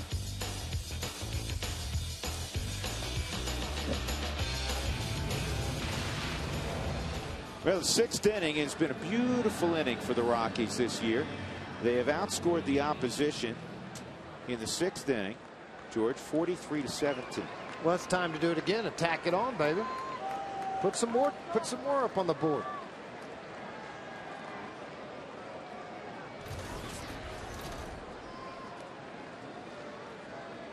Troy Tulowitzki was at the plate when Ian Stewart was cut down, stealing last inning. Swings at the first pitch, a breaking ball from Jakubowskis, who's in his third inning of relief work.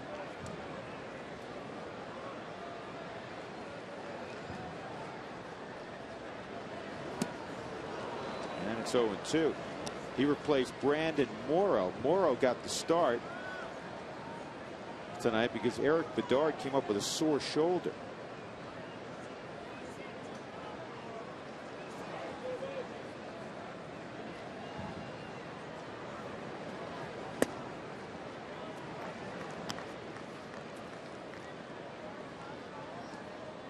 Tulowitzki, Carlos Gonzalez, and Chris Iannetta.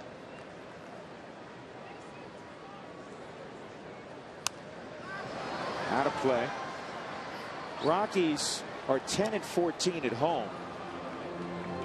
And upon completion of that road trip, Jim Tracy was asked about the home record. This is prior to last night.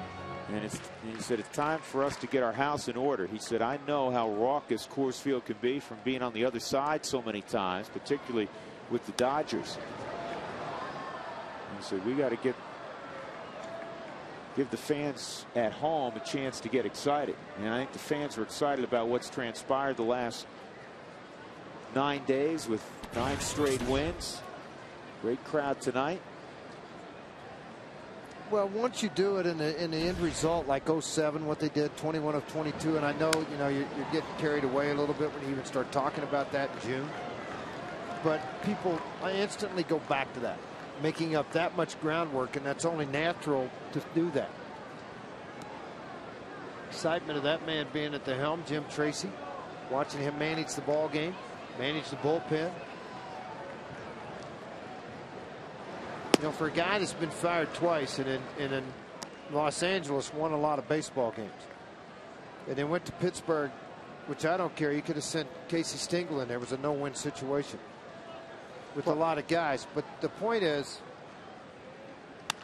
you can watch. Bullet. The glove made the stop, and now the out at first. But you watch the guy manage a game and how far down the road his thought process is, and you can tell that by who leaves the bench to go hit, who's up and stretching in the bullpen. Do I need a decoy up? Who do I use here? What do I use there? And I mean, it's just to watch. It's kind of fun, and serving as a bench coach for Philippe Alou, I think, helped him with all of that before he ever became a manager. And now it's just kind of icing on the cake to get this opportunity because he managed on one of the biggest stages, Los Angeles, California, and won. And he's a very bright man, very astute. I would get carried away. He is. I'm teasing with Drew. He is a very, very good baseball man and understands the game of baseball, understands how to map out a game from the sixth inning on. And that, if you ask him ever, you say, when do you start managing a game? He'll tell you in the seventh inning. Because that's when the chess games start with the bullpens. Who do you have? Who do they have? Who do I get up? Who do I'm going to counter with coming out of their bullpen? Do I need a single? Do I need an extra base hit? Do we need power at the plate? All those things come into the mind of a manager. He has an idea before the game starts as he tries to map what happens, but the game changes throughout.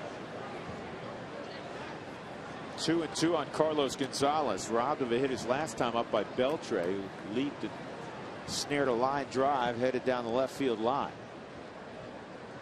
Adrian, and this is hit in the air to center field. Easy play for Gutierrez. 2 outs. That'll bring up Chris Iannetta, and let's check up on Mark Stout. Mark, where are you?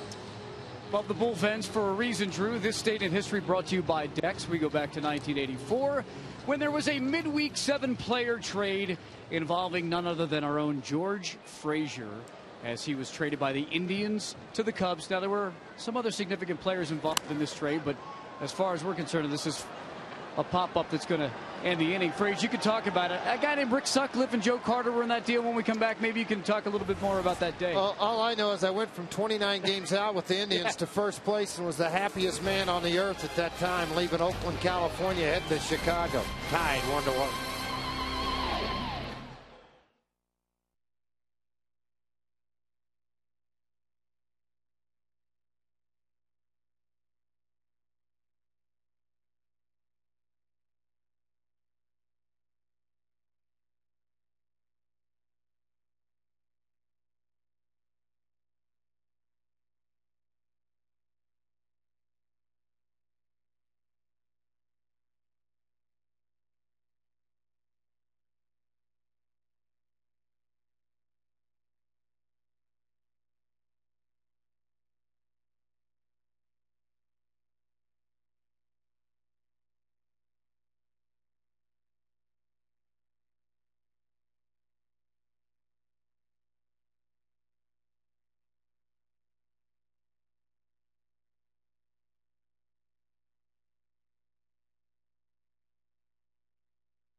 Mariners. Monday is an off day. Tampa comes to town Tuesday, Wednesday, Thursday. We look forward to that. And then the Pittsburgh Pirates with John Russell over the weekend.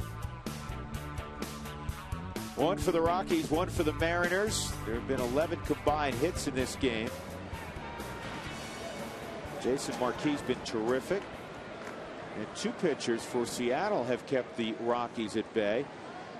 Brandon Morrow pitched 3 innings, allowed a run on 3 hits despite walking 4.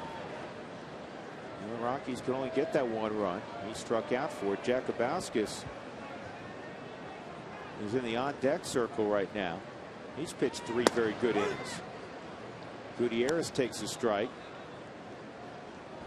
And pretty good indication that with Sean White warming up that Jakubowskis is just out on display right now. Though, if you get a hit here,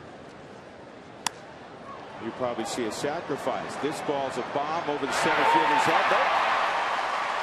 Mr. Fowler ran it down. How good a play was that? And how easy did Dexter make that look? Yeah, pretty easy for Dexter, too. And as you get later into a ball game, folks, the last thing you want is to have a ball get hit over your head. Yet Dexter playing decently shallow, and also when this ball's hit, he just lowers the head, goes back on it, just outruns it. Track it into the glove. They will go to their bench now, and I think, Drew, you pegged it. With a base hit, they allow him to hit and try to sacrifice him over. With that out of the way, now they'll make the move and go to their bullpen. And Vladimir Ballantyne will be the pinch hitter.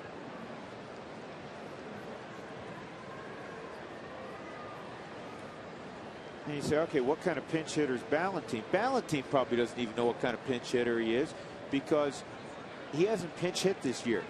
Mike Sweeney has pinch hit twice. Or excuse me, 4 times. Actually, let me correct that. I was looking at the wrong column. Ballantyne has pinch hit 5 times. He doesn't have a hit. But this is something that doesn't happen nearly as frequently in the American League as it does in the National League. Yeah, now really the only time you're going to pinch hit in the American League is if you're in the bottom of the order and you've got a weak hitter up Sweeney get an opportunity to try to win a game with one swing of the bat. Otherwise, you're just not going to do a lot of it. That's why they carry 13 and 14-man pitching staffs and only 3 or 4 extra guys on a bench because of the DH. And Roy Corcoran, George, was brought up today.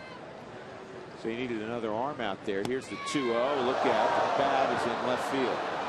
That's as quick as we have seen Bruce Dreckman move. They missed him by 25 feet. He's supposed to be in foul territory. That's in fair territory. Where are you going? Come on, Bruce. Watch Bruce down the third base line. He's wait. That's hunting it. Actually, if Bruce didn't have to move, he almost ran into it. George, by the time he moved, he was closer to it than he was. You think he didn't get Gary Darling, crew chief right now is all over it. Well, Ian Stewart tightens it up at third base too. I mean, you're going to get a little tighter to the line. Darling's just cracking up. He thinks it's hilarious. He's over at first base going, are you guys kidding me?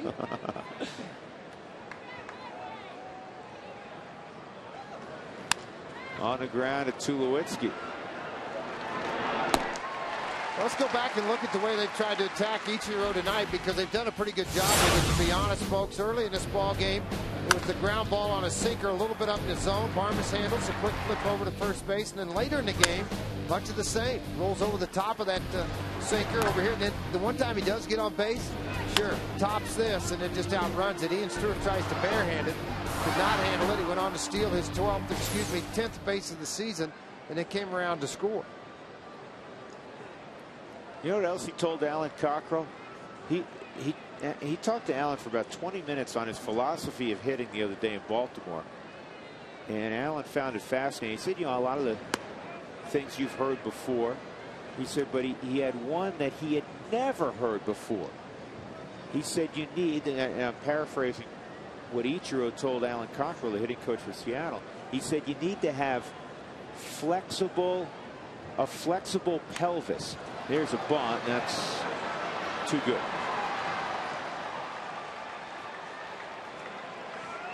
He had never heard that before, and one of the reasons is he turns his hips, George, but he keeps his shoulders squared. That's why the outside pitch, he's able, even though he's running to first, he's still able to hit. And watch. Well, here's a bunt. Here, yeah, he just bunted the ball straight up the line, and a very good bunt placement. Not sure Marquis would even have to play in. Ionetta kind of collided, but I don't think they'd have to play anyway. Well, you got to anticipate the steal. Then he had one to get into scoring position. Well, let me ask you, George. Scored on Beltre's hit. You're out there as a pitcher right now. Yeah, you know Ichiro might look to run, but you have a guy that if you worry too much right about Ichiro, he may hit one in the third deck. Well, that's the problem. I mean, you got 2 outs. You're in a 1-1 ball game. You know, here's the thing. Here's the thing. You look at Embry warming up down there, Jimmy Wright in the background.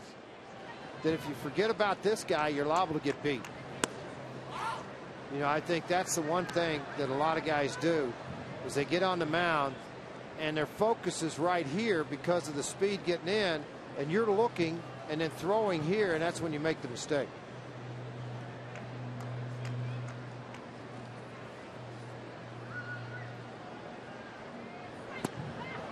And that misses. It's 3-0. Well, see, that's the problem you run into next, is because of what you have in the on-deck circle. Beltre, who's had 3 hits, 2 doubles, and a single. So, I mean, you know, you don't want to face the home run power of Branyan, yet he's more of a strikeout victim than he is a guy that leaves the yard a lot. And he check swing here up into the seats. For whatever reason, Adrian Beltre has Mr. Marquis' number tonight, or in his career, I guess. 3-1 on Branyan. And Branyan's a guy we talked about. He strikes out a ton. But he reminds me a little bit of Jack Cust also. Jack Cust with Oakland, briefly with the Rockies several years back, strikes out a ton, but he walks a lot. Ball 4. He leads the club in walks. He leads the club in punch-outs. And now Ichiro in scoring position for Beltre. The one guy that Marquis has not been able to retire. Well, they scored 2 runs, or a run with 2 outs, I should say, back in the 5th inning, and here they are with 2 outs again and a runner in scoring position, and the one guy that was 0 for 1 prior to tonight against Mr. Marquis is 3 for 3 with a couple of doubles, a single, an RBI, and a great play at third base. Would you look at it, George, if you're out there as, hey, I'm due now? It's my turn. You've had your turn 3 times. It's my turn now, okay? Pop it up. Swing and miss it.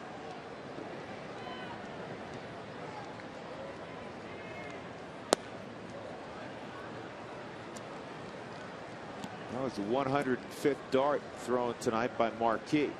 2 outs in the 7th inning. Last night, Ubaldo Jimenez, his 2nd career complete game. He threw a career high 127 pitches, and that's way outside. It's 2-0. Peralta's out there, right-hander, alongside Embry, the left-hander. Boy, what a job Peralta has done. I mean, he has thrived on the role of coming in with traffic and working his way out of it with some strikeouts, some double play balls.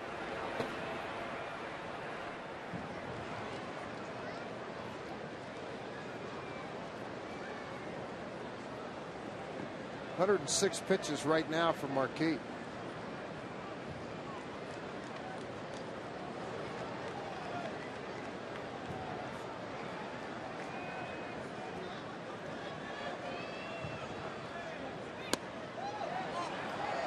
No swing. 3-0.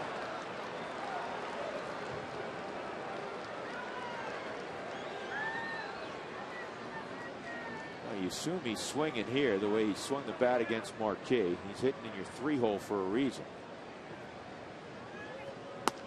He wasn't. He was taking the whole way. Surprising. It really was. And maybe he did that on his own, not based on what his manager had him do. Maybe it wasn't a pitch. You know, it's one of those dives, because this is a very educated hitter. I mean, look, at Coors Field, what he's done alone, not only just around the league, that he's thinking, all right, that wasn't the pitch for me to really do something with. Ichiro at second represents the go-ahead run. Branyan's at first, 2 outs in the 7th. Ichiro takes off on the ground to short. Tulowitzki throws him out by a couple of steps. Good play by Troy. See, George, Marquis was due to get Beltre out. Tied at 1. Stretch time at Coors Field.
No, you're not the singer. That's obvious.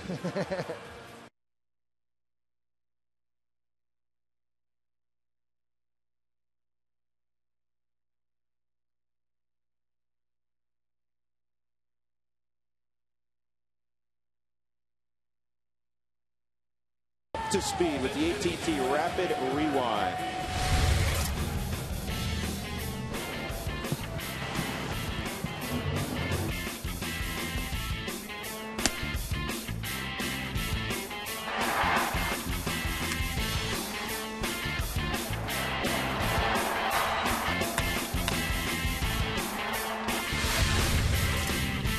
AT&T, the nation's fastest 3G network. AT&T, your world delivered. Jason Marquis going to the dugout. Jim Tracy, his professorial-looking skipper, gives him a hug. 7 innings, well done. And explaining to him that that would be the end of the evening. Seth Smith is going to be the pinch hitter. Hey, this call to the bullpen is brought to you by Comcast Digital Home Phone Service. Warm up to unlimited local and long distance. Call 1-800-COMCAST. Sean White is out there. A little unorthodox type delivery. Real slow the ball right up over the top, and a good fastball. 95 with that heater. Pitched in 23 games, a 148 earned run average over 30 1/3 innings. And Smith, the Rockies' best pinch hitter, with a 1-1 count. Boy, has he ever excelled in this role. And he has from day one in the big leagues. This year he's 6 of 17 with 4 RBIs in the pinch. This ball bounced toward the hole. It's going to sneak through. And a leadoff knock here in the bottom of the 7th for Seth Smith. So the go-ahead run aboard, and Dexter Fowler will come up. Well, this ball's hit like this. You expect a lot of velocity picked up on the second hop, and that's exactly what happened. Watch Brandon. He's going to try to make a move on the ball that short hops and just shoots by him on that second hop into the outfield for a base hit. Now you can put some pressure on that defense, George. You have some options if you're Jim Tracy, with Fowler at the plate and pretty good speed at first, and Smith. I think everybody anticipating the bunt. I'd like to see Dexter try to bring it up the first base line with him. Only because of Brandon, you may end up with runners on first and second.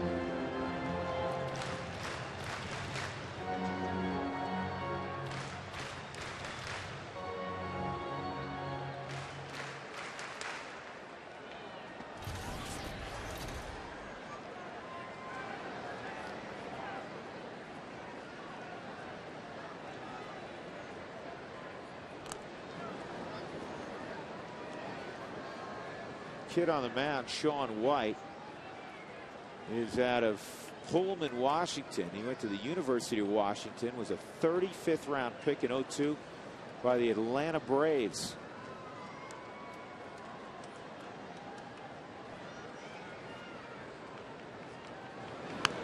And the bunt goes up the third base line. It's a good one. Beltre makes a quality throw to Lopez. But Dexter does his job. So Smith is out there at second base for Clint Barmas. Yeah, good night for Dexter. A couple of hits now. This sacrifice. Dexter's done a nice job in the leadoff role. Now you get to 2 through 4. This is what you're waiting on to try to win the ball game with 1 out. Barmas, very good in these situations. He's been great of late. 0 for 3 tonight, but hitting .327 with runners in scoring position. He's got his buddy Seth Smith at second base. 1 out in the 7th, tied at 1. And he looked to good run idea. his way on. Everybody back. Beltre was back 4 to 5 steps, cheating up to the line. Branyon's back. Why not? Give it a shot. Helton hop right behind him. Pretty good baseball move by Clint Barmas.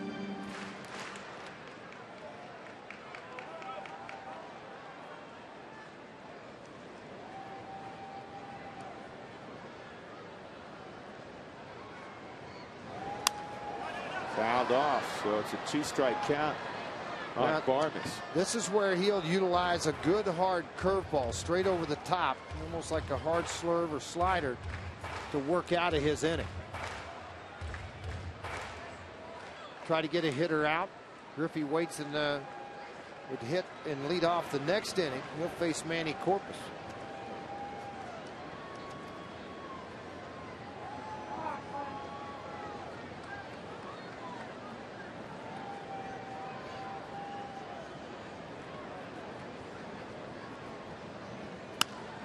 Ball is lined to the gap in right center field. Ichiro trying to track it down, and he does.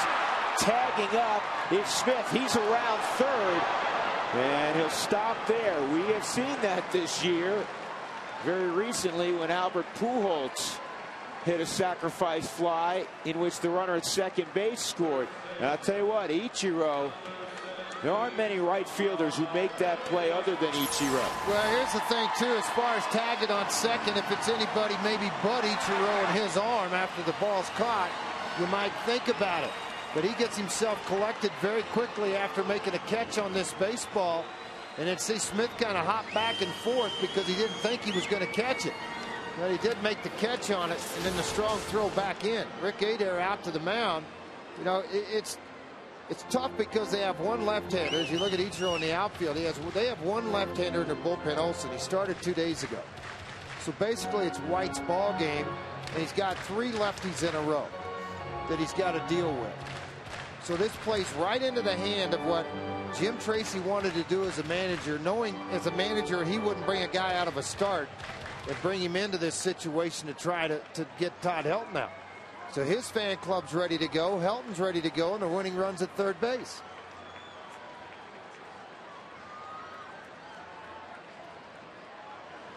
Helton, a ground ball to short, a double to right in the third, and another ground ball to short. Outside, ball 1. Very interesting scenario without the left-hander down there. 3 lefties in a row in the lineup for the Rockies. That's a strike on the corner. The Rockies tonight 0 for 6 with runners in scoring position. Remember, Jason Marquis walked with the bases loaded to get the 1 run in for the Rockies. They pitched a brilliant 7 innings of baseball. Todd lines it to right, base hit. Help comes through. Rockies lead it 2-1. How many times have you said it? Winning baseball often comes down to timely hits. None timelier than a 2-out knock from number 17 in the bottom of the 7th inning. Well, it really helps when you got a guy up there that has 2,000 hits and a lot of RBIs in this situation, an awful lot. And a young kid out on the mound, and he took advantage of it. He broke his bat on a ball away from him, but he also flipped that ball into the outfield. The Rockies with 20 multi-hits. Helton leads that with 20 multi-hit games for the Rockies. Now you got more danger up with Hop and a little bit of Scary sitting in the down deck circling Stewart. And you have an opportunity now, George, not only to win a ball game, you have an opportunity to keep that record intact of the starting pitcher getting the win, because Marquis is the pitcher of record. Well, the record is Drew's talking about. They've won 9 straight to starting pitchers, 10 straight wins with the starter by a starting pitcher. Would be the first team to do that since 1994, which was the Dodgers.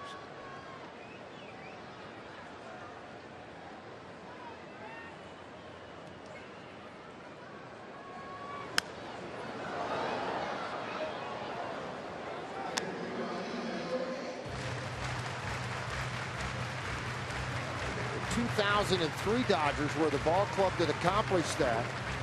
Their rotation of Kevin Brown, Darren Dreifert, Nogales Perez, Hideo Nomo.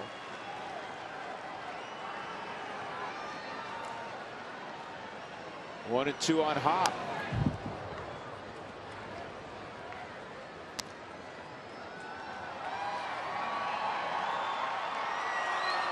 Todd Helton, a 2-out knock, RBI number 44.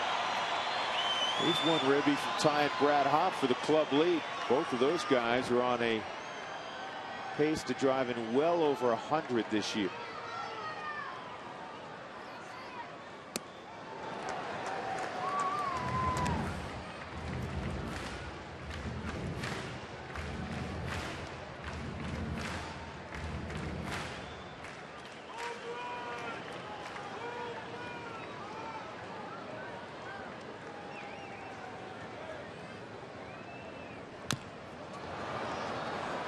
That is a foul ball.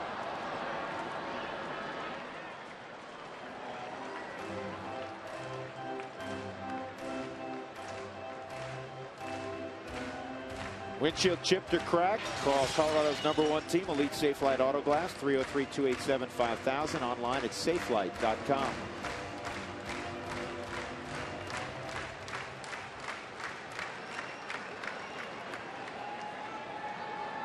Rockies looking for their 30th win of the year against 32 losses. They're up 2-1.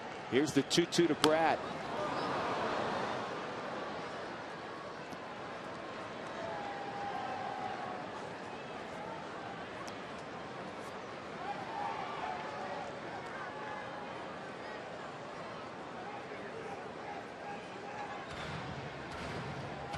Mariners' specialty this year has been one-run games. It was the undoing of the Rockies, one of their undoings the first 2 months, but they've been much better of late in close ball games.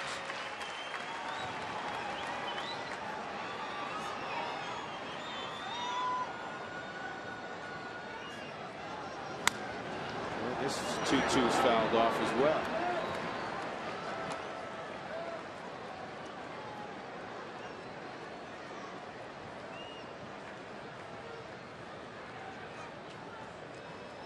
I think bodes well for Brad Hopp in his career, George. June 291 career hitter, July 299, August 292. Well, he's always been a slow starter. This one of the few years in his career that he has not started slow.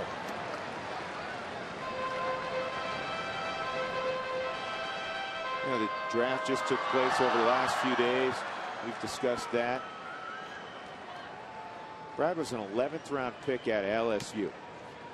Pretty good selection. Outstanding selection.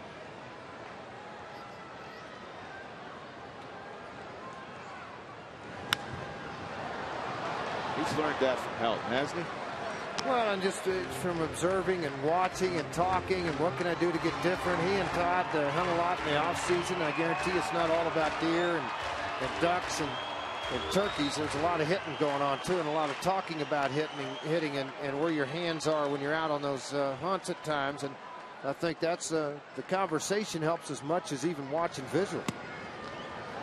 What an at bat, 3-2. This is a Helton-esque at bat. Foul ball, foul ball, foul ball. Look at a pitch just off the plate. Go from an unfavorable count to one that you got to like. That kid's fired up. His team's ahead, and Bad Brad's at the plate. Helton off with the pitch. This ball driven high in deep center field. Take a good look. You won't see it. Oh, off the top of the wall. Out of here. That's all right. That's all right. Helton's going to score. I'll tell you what, from the reaction of Gutierrez, he thought it was out of here. It'll work just the same. 3-1 Colorado. Yeah, and another RBI. Give it 46 now for Brad Hopp. On that ball, it was hit and scorched to center field. I think the reason you read it the way Gutierrez did was because it was hit so hard on the Hyundai cam. You'll be able to see this ball out away from Brad with a great extension of the arms on a flat sinker at 90+ miles an hour. Brad tossed the bat away with that thought. Gutierrez thinking, all right, you know what? The only play I'm going to have is off the wall. And he played it off the wall and the run in. Hopp, a 12-pitch at bat, results in his 46th RBI. And the Rockies lead it by 2, 3-1.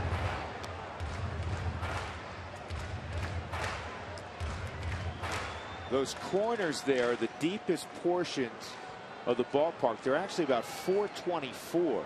Corner in deep right center, corner in deep left center.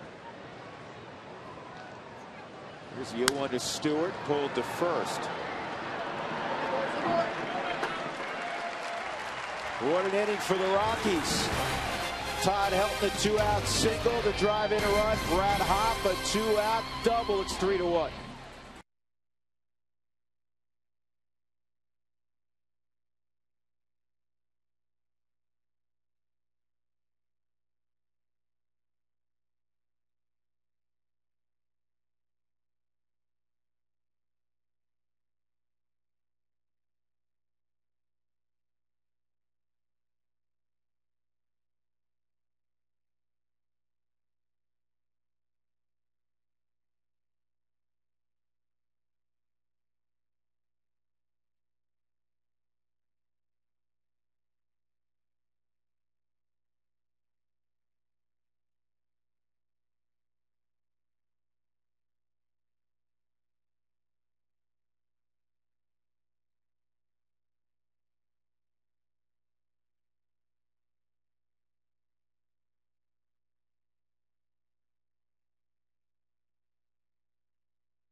Colorado 3 and the Mariners 1. As Todd Helton and Brad Hopp come through in the bottom of the 7th inning. A reminder, Rockies Weekly is the show that goes beyond your stats and analysis. Tomorrow at 10, get an exclusive one-on-one interview, as we do every week, with the manager, Jim Tracy. We'll also see the best Rockies plays of the week. We'll look back at all of the things Rockies for the past 7 days. Ken Griffey Jr. to face Manuel Corpus here in the 8th inning in relief of Jason Marquis, who's the pitcher of record. And that pitch is in there for a strike. This call to the pen is brought to you by Comcast Digital Home Phone Service. Warm up to unlimited local and long distance. Call 800 Comcast. And that looked pretty close. Evidently just missed. 1 ball, 1 strike. Junior tonight, ground ball second, and a strikeout. 0 for 3 against Marquis. Another big attaboy, George, for Jason Marquis. Absolutely, you couldn't. I mean, that's a great opportunity to give his team a chance to win, for him to pick up a W. It would be the 10th by a starting pitcher. And it would be Jason's 9th. Yep. Which would take over the lead in the National League for victories.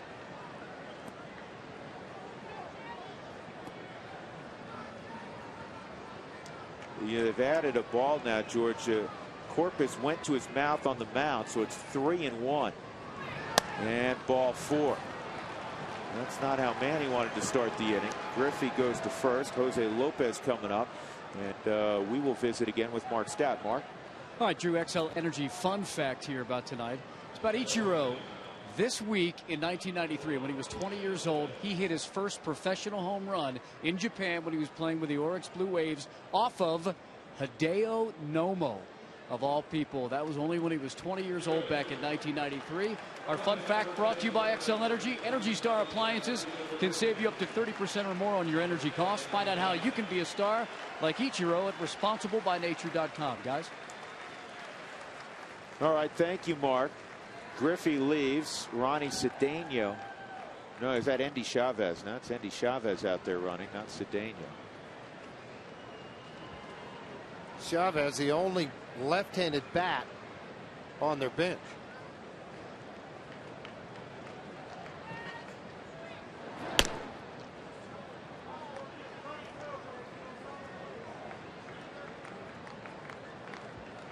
Let's look at that second run added in tight ball games. That double by Hopp. He came within inches of going out of here, and this ball's hit down the left field line and deep. If it's fair, it could be gone, and it is. A 2-run home run for Jose Lopez. And now how big was that double by Hopp? Instead of the Rockies trailing, it's a 3-3 game. So Lopez, it's a 2-run home run against Corpus. And let's see the pitch and where the location. The Hyundai Cam will give it to us. 9th home run for Jose Lopez. 38 RBIs now. A fastball that just ran right smack back to the middle of the plate. And when it did, it left the yard in a hurry. And unfortunately for the Rockies, the score is tied now in the ball game, 3-3, after Corpus gives up this 2-run home run right down the left field line to Lopez. His 9th, as I mentioned, 38 RBIs.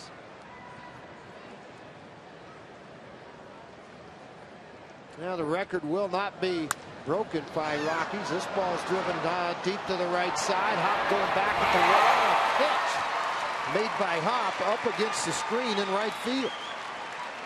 So Manny Corpus, with the success he had recently, unfortunately being hit pretty hard here on the last 2 balls. That was a very nice play by Hopp up against the wall for out number 1 in the 8th inning. Yeah, like a long drive. Hopp able to track it and then jump at that last second. You got that ledge he dealt with right there also. That's very difficult to go back on a baseball and react to it. Jamie Burke takes a slider for a strike. Yeah, now you got to think offense again. Well, Daly pops up down in the bullpen too. I mean, he's another guy that getting loose quick. Tulowitzki, Gonzalez, Nyanetta, the first 3 next in.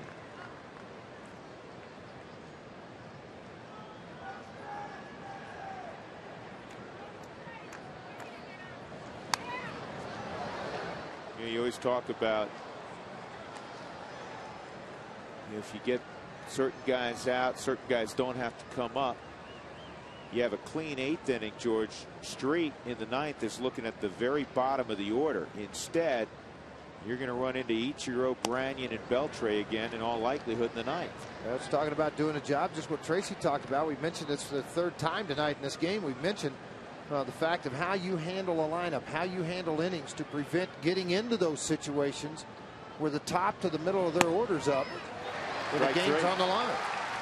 And this is honestly, Don Wakamatsu has done a terrific job, but this is honestly an American League light lineup. Oh, there's no question about that. You're right. I mean, this is not a team. Right. This is not a team that's full of thunder, but yet they've got those guys that can leave the yard at times, and they've done that.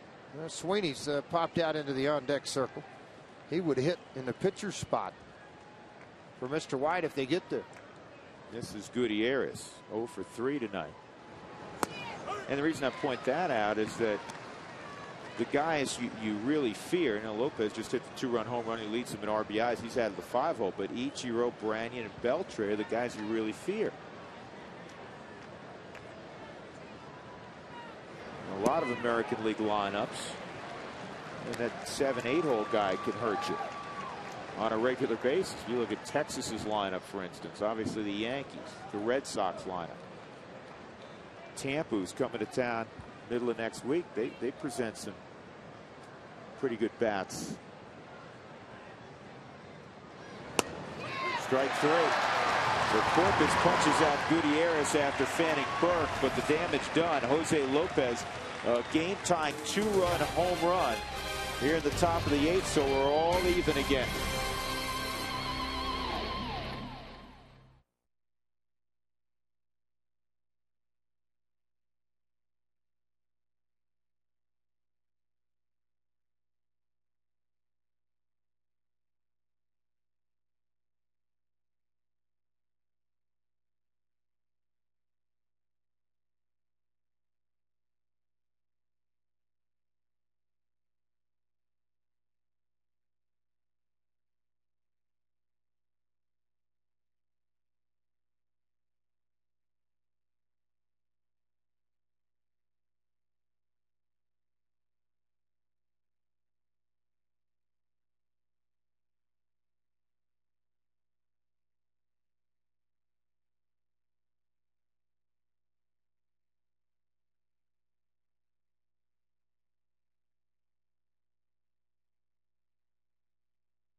Your Rockies fever at Taco Bell. If the Rockies score 7 or more tonight or any night, go to Taco Bell the following day between 4 and 6 in the afternoon. Get 4 tacos for $1 with the purchase of a drink. That's from our friends at Taco Bell.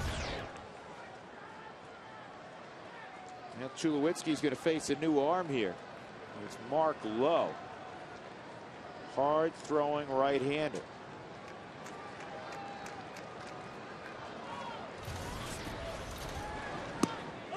Big bender, big guy. I mean, there's an 84-mile-an-hour hook. Indy Chavez goes to left field in the place of Ken Griffey.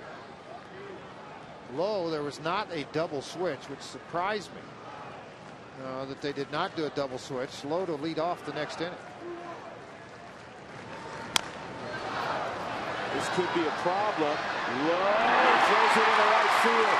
Tulowitzki will head to second base. He had no play, and instead of eating the baseball, George, he compounded the problem by throwing it away. Yeah, but you know what? To me, it's going to be a base hit, probably error. I don't know. Maybe they'll end up giving it to him. But you're in a tie game into the 8th inning. Your mind's not saying, all right, I don't have a play, eat this baseball. In your mind, if I make this play here and I throw a correct throw, I have Tulowitzki by 6, 7, maybe 8 feet. And it's a throw you plant, throw all the day long, but he didn't do that. He just kind of off balance throw, upside down, underneath hand, whatever you want to call it, was not a good throw at all. Is that not where you look for help from your catcher, George? Yeah, a little bit. I mean, that's where he ought to be yelling to you. I mean, to help you know the play's going there. It's a matter of telling you whether to eat or not eat it. But I think if it's the 2nd or 3rd inning, you eat it. In the 8th inning, you're not going to eat it. Because the game, I mean, it's tied 1-1. You get the leadoff out. It limits everything Jim Tracy might want to try to do. You bunt with Gonzalez? I think so. You have to. Put him over at third base.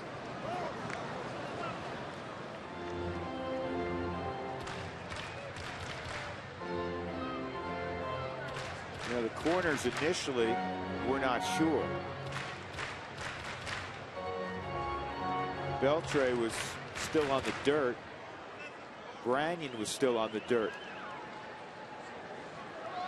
See how they play it defensively. Beltre will probably hold. Well, as announcers, we talk an awful lot about, you know, the double switches, everything else that gets moved. Bad throw. Safe score.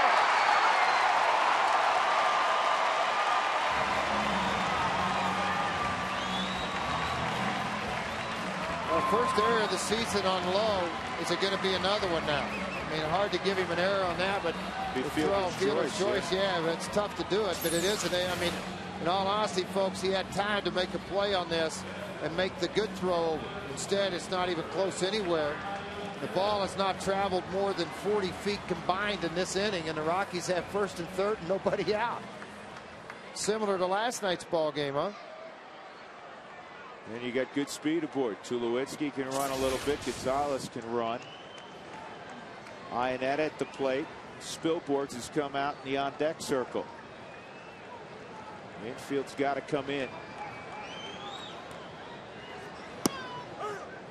Strike on the corner to Ionetta, who has a good eye and is typically very patient.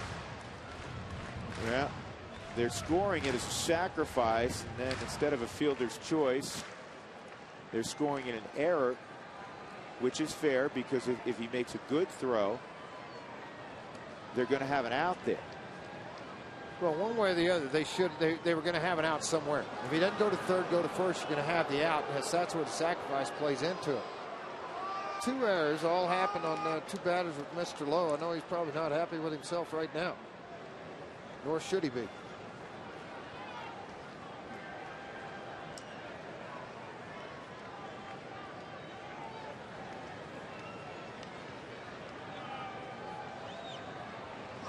Ionetta drives it to right. Ichiro's got to back up. That'll get the run home.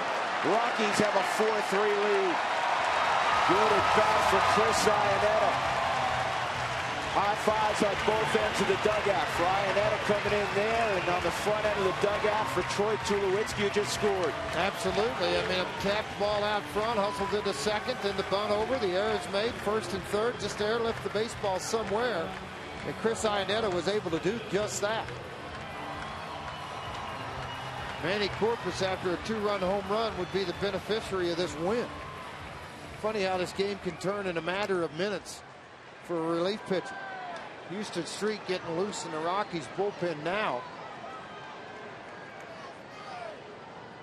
Spilborghs. And that's up and in.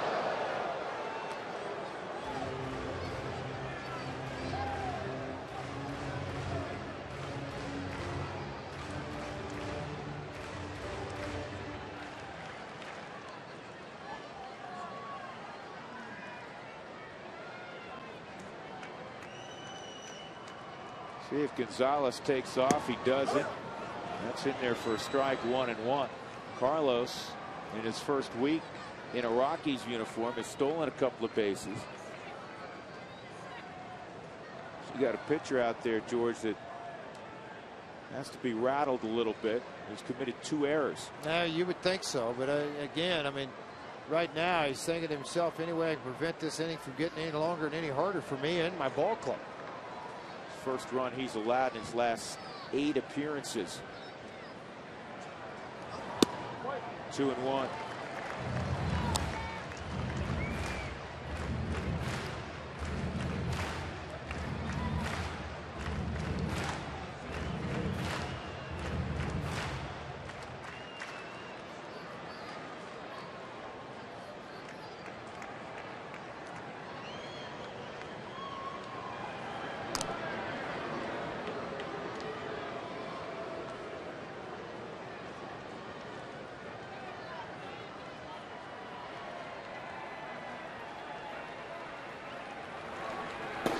Street doing his thing, getting ready for the 9th inning. Rockies 4, Mariners 3.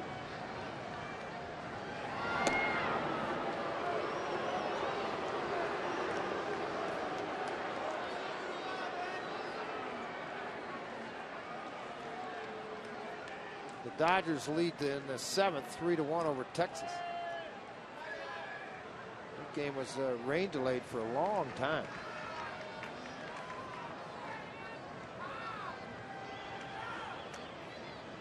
2-1 on Spilborghs. No movement at first. Swung on a miss. 2-2.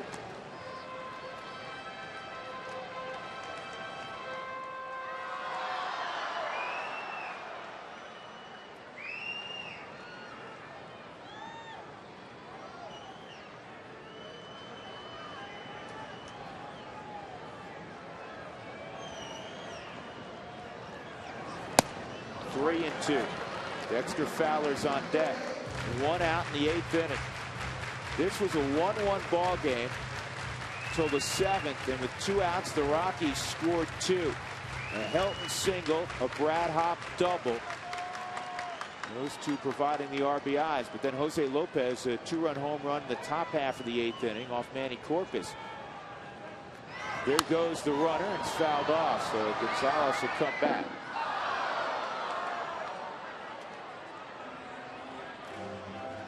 Figure he'll be going again to keep out of the double play.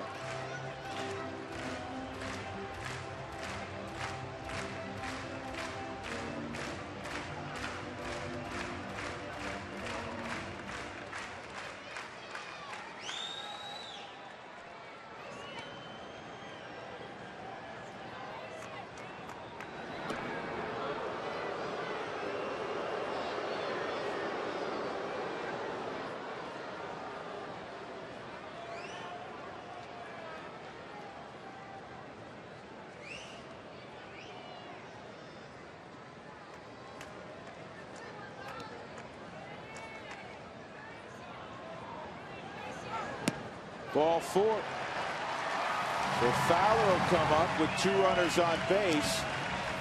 I'm looking at Don Wakamatsu. Is he going to make a move?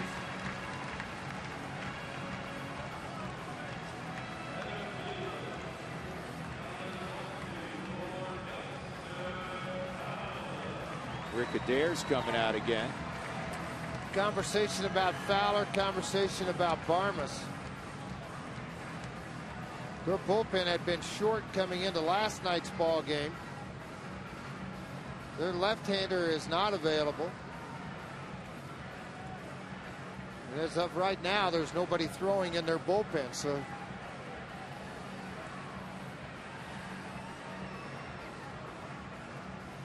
tonight's high-speed pitch is brought to you by Quest High-Speed Internet.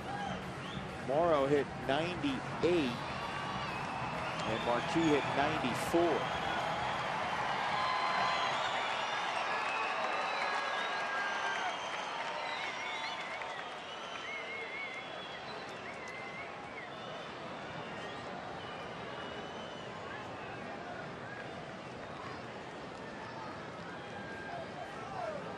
I'll tell you what, with his throwing issues, George, this inning.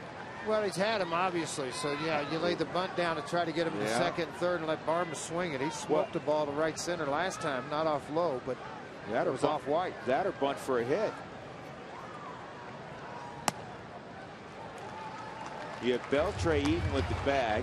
He's got a runner, 70 feet away. Brannon's behind Spilborg's at first, defensively on the pull side. Puts a lot of heat on low. You know, the worst case scenario is, he throws out Fowler at first and it works as a sacrifice. Dexter swinging away, fouls it off. And the last heater at 96 miles an hour. Well, they got some good arms coming out of their bullpen. There's no question about that. Here's their closer, Cherry Creek's David Ardsma. They're running up close to 100. Done a good job in the 9th inning this year. The Rockies hope not to see him this series. Visit with the relatives. Move on down the road outside. I believe David's family, mom and dad, now live down in Texas.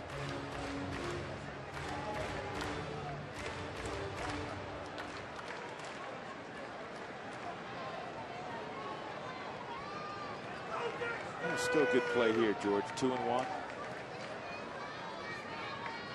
Sitting there watching, trying to figure out where they're going to try to pitch, and every time I see a catcher slide inside on Dexter, I think back foot slider because it's a pitch he's had difficult with. That was a fastball. Now try to look at more movement because the runner on second, obviously they're going to use second, third, fourth signs, different signs. See, they do a lot of the touch stuff, and then they give the sign down below. But the sign was long given before the with the touches before the fingers started to drop. And walked another one. Yeah. And again, there's nobody up in their bullpen. And here comes Barmes to the plate.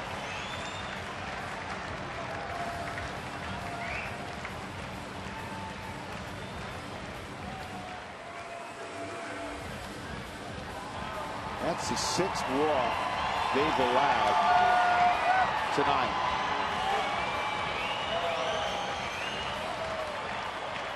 Bases loaded, 1 out in the 8th, and Barmes at the plate with Helton on deck.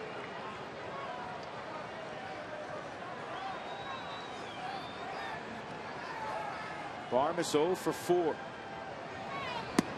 Robbed of a hit last time up by Ichiro. He drove one in the gap in right center field. It was Tim Corcoran. Roy Corcoran, I should say.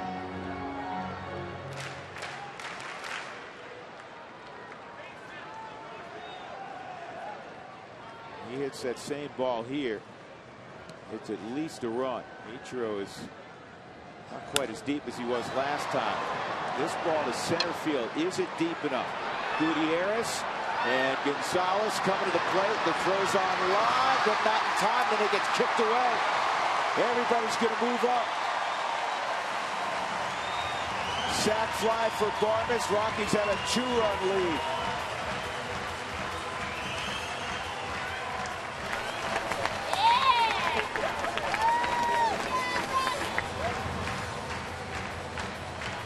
Still doing the little things that allow you to win. No question about it. This ball, they just forced the issue because you know what? You're already up 1 run. It's got to be a perfect throw. It is perfectly thrown on line. It just doesn't have enough to get to the plate area for Burke to catch it and make the tag at the plate. That ball skipped off of the rubber on the pitcher's mound, which is what you're trying to teach a center fielder to do. To get it beyond the rubber on the downslope and get a nice slide, easy hop into your catcher. Good throw by the center fielder for the Seattle Mariners, Gutierrez.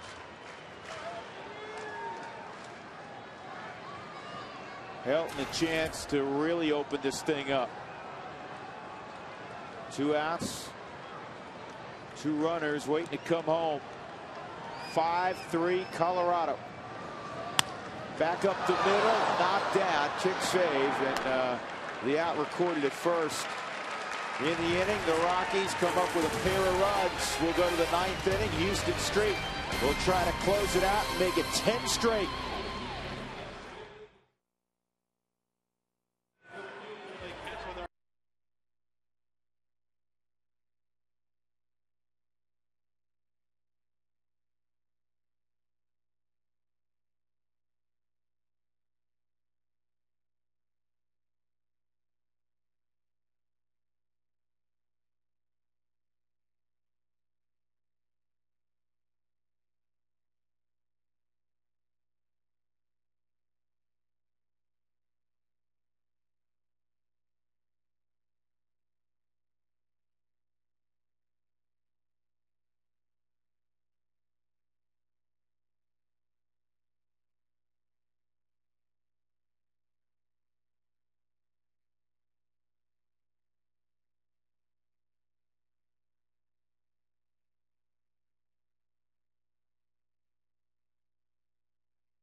Southwest Airlines is ready when you are. Go to southwest.com, grab your bag. It's on.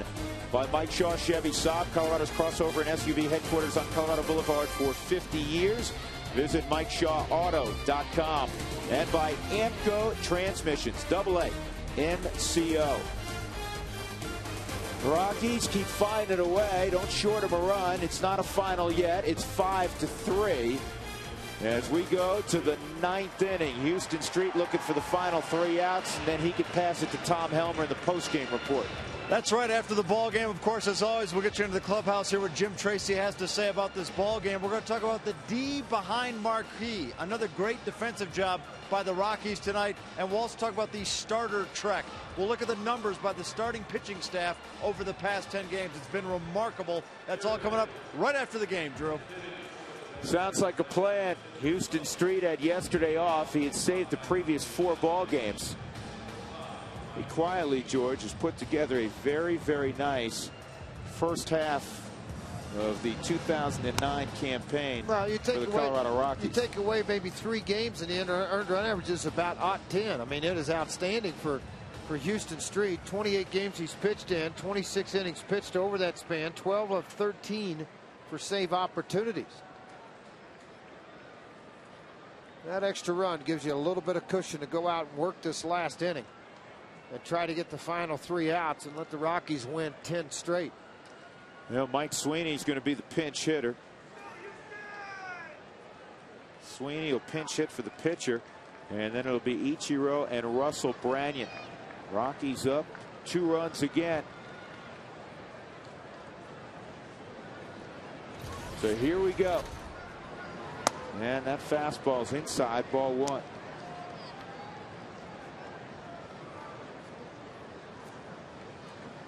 What an oddball inning that was, George. 2 runs for the Rockies, 1 infield hit. There were 3 errors. Center field, and it's going to die in front of Dexter Fowler. So the tying run will come up in the person of Ichiro Suzuki.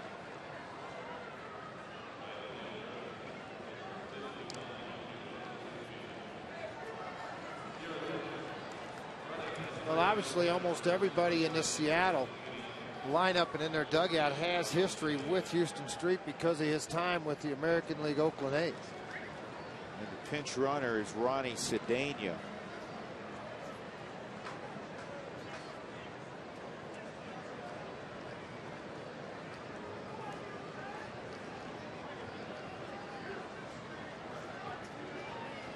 Ichiro, a couple of hits tonight.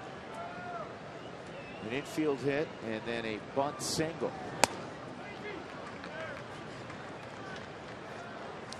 Don't miss up there. Not with this guy, not with the next guy, Russell Branyan. Or for that matter, Adrian Beltre. We both remember that year in LA, George, where he hit 46. Tell you what, big time power. There's no question about that. That's just that leadoff single was all muscle by Sweeney, and then it sets up for these 3 guys with their swings. Vargas and Hamill will go at it tomorrow afternoon at Coors Field.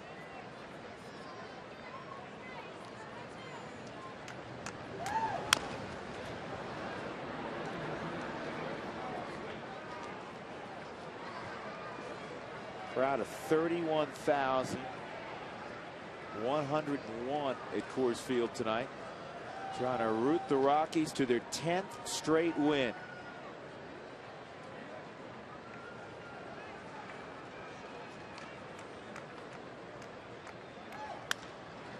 In the air and playable, left field. Gonzalez comes up and makes the catch. Cedeno returns to first, and Russell Branyan will come up.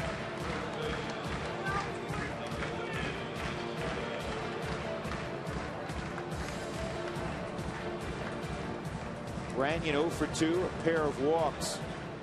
Homered in last night's ball game, among the American League leaders in home runs. He's got 15 of them.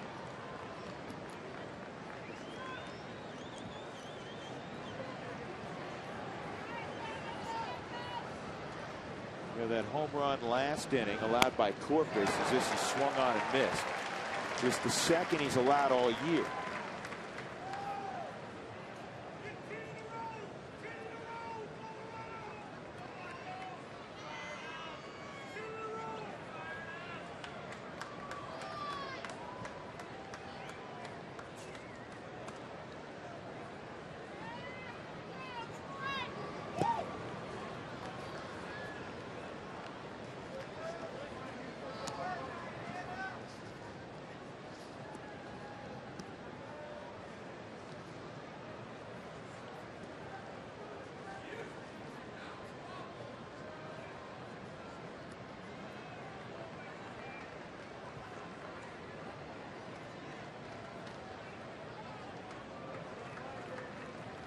Here's the 1-1, and it's low, 2-1.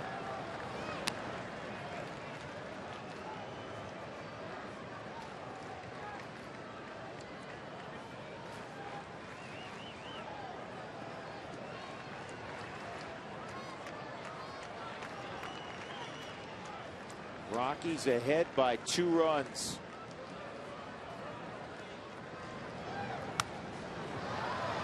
Now it's even at 2-2.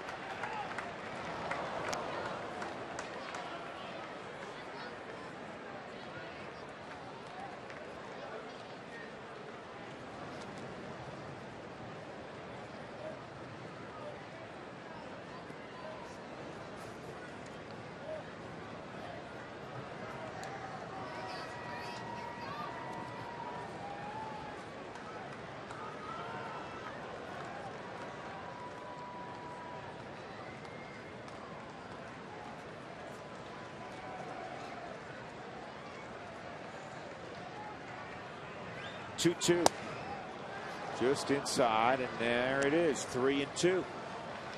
Well, you just get to the motor point, you know what I mean by that. Every 3-2 counts, 1 out, everybody gets in motion. It makes it difficult on your middle infielders to flip the double play ball because your runner at first is in motion on a 3-2 count. Typically they are. How about a little strikeout, throw out, and go home? Be nice, wouldn't it? That would work. Cedeno's not moving, and it's roped in the hole for a base hit. And Cedeno is going to take third. And now the go-ahead run will come up in Beltre, who's 3 for 4. Part of this on Hyundai Cam, you're going to see where this pitch is. Middle half in. See Chris reach back for it here. Missed by Houston Street. Helton right up this line. You know, he's not going to catch it anyway on that ball. It's far enough away from him if he's playing his normal position, but Helton preventing the double. It gave up the hole and the base hit.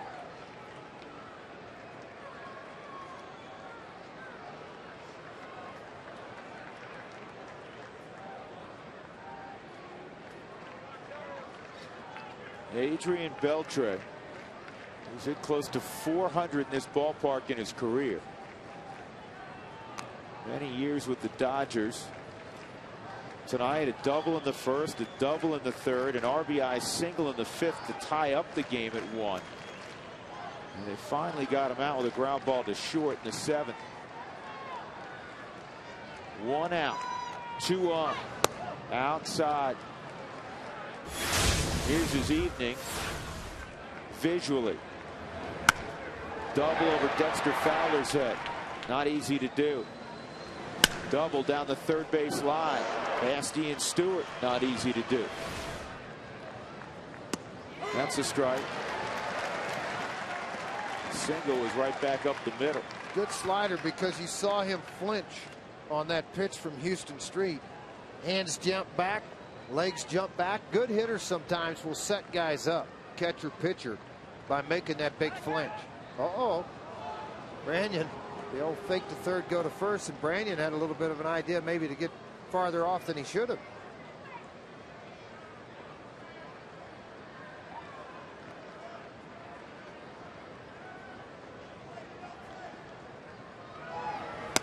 Swung on and missed.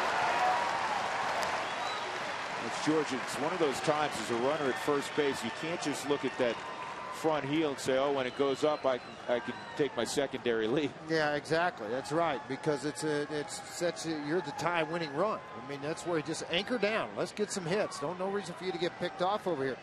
That pitch to Beltre was away on the outer half, and his swing to me indicated dead pull, cheating on a fastball in. They're going away again. They got it. Iannetta held the foul tip. There's the second out. How large is that? And no longer is Junior in the game. It's Andy Chavez coming up. Fastball away on the previous pitch. Slider, same location, but late dive. Look at the dive on this ball, folks. That was a great sequence of pitching by Houston Street. Freeze fastball outside corner, come right back thinking he's looking fastball, go hard slider, back it up about 8 miles an hour. Great pitch by Street. So Andy Chavez, not the future Hall of Famer Ken Griffey Jr., because Jr. walked in the 8th inning, and Chavez came on and pinch ran for him. Rockies looking for one more out, up 5-3. The bunt attempt, and Iannetta foul ball, and that's a good thing, because Chris tried to get that in fair territory, figuring he got to it fast enough that he could throw out Chavez, and he didn't come up with it cleanly. Wakamatsu, of course, well, I thought maybe out arguing, hey, that thing's fair. Well, he's saying he maybe batted the ball. Let's look at it out front on the overhead. This will tell you. See, Chris's foot's in foul territory, but I don't know if that's his foot that hit there or the ball. And I think that's the argument. I'll tell you what, fair or foul, what a job by Paul Emmel. He's calling balls and strikes. Last thing He puts the mask off, George, and he's right on the line. Yeah, he is right on top of the line to see it.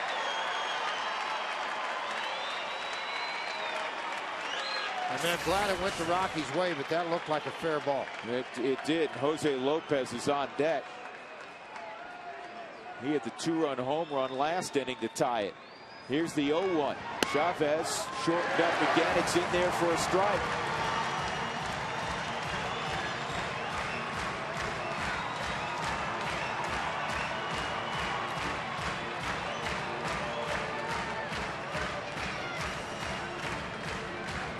Oh-2 on Andy Chavez.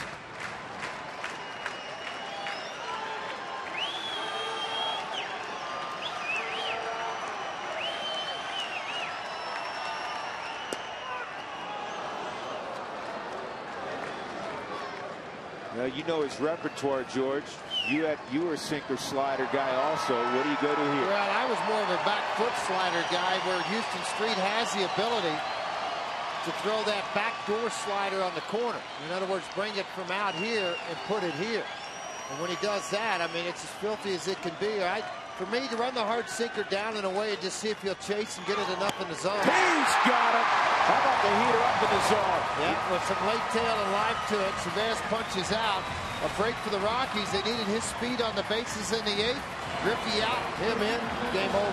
Game over, and the Rockies have won 10 consecutive ball games. The hottest team in the game, the Colorado Rockies. Houston Street nails it down. Manny Corpus gets the win, and the Rockies roll on. Save number 13 for Houston Street in 2009. Tonight's delivery of the game brought to you by Jimmy John's. Now, Jason Marquis was terrific for 7 innings. Had a chance to get the win tonight. Didn't happen that way. But he's thrilled his club comes away with a W. Fielded his position well also. Jimmy John's delivery of the game, the performance of Jason Marquis. Final score, the Rockies win it 5-3 over Seattle. 10 straight wins for Colorado. And we'll come back with a very happy post-game report from Coors Field.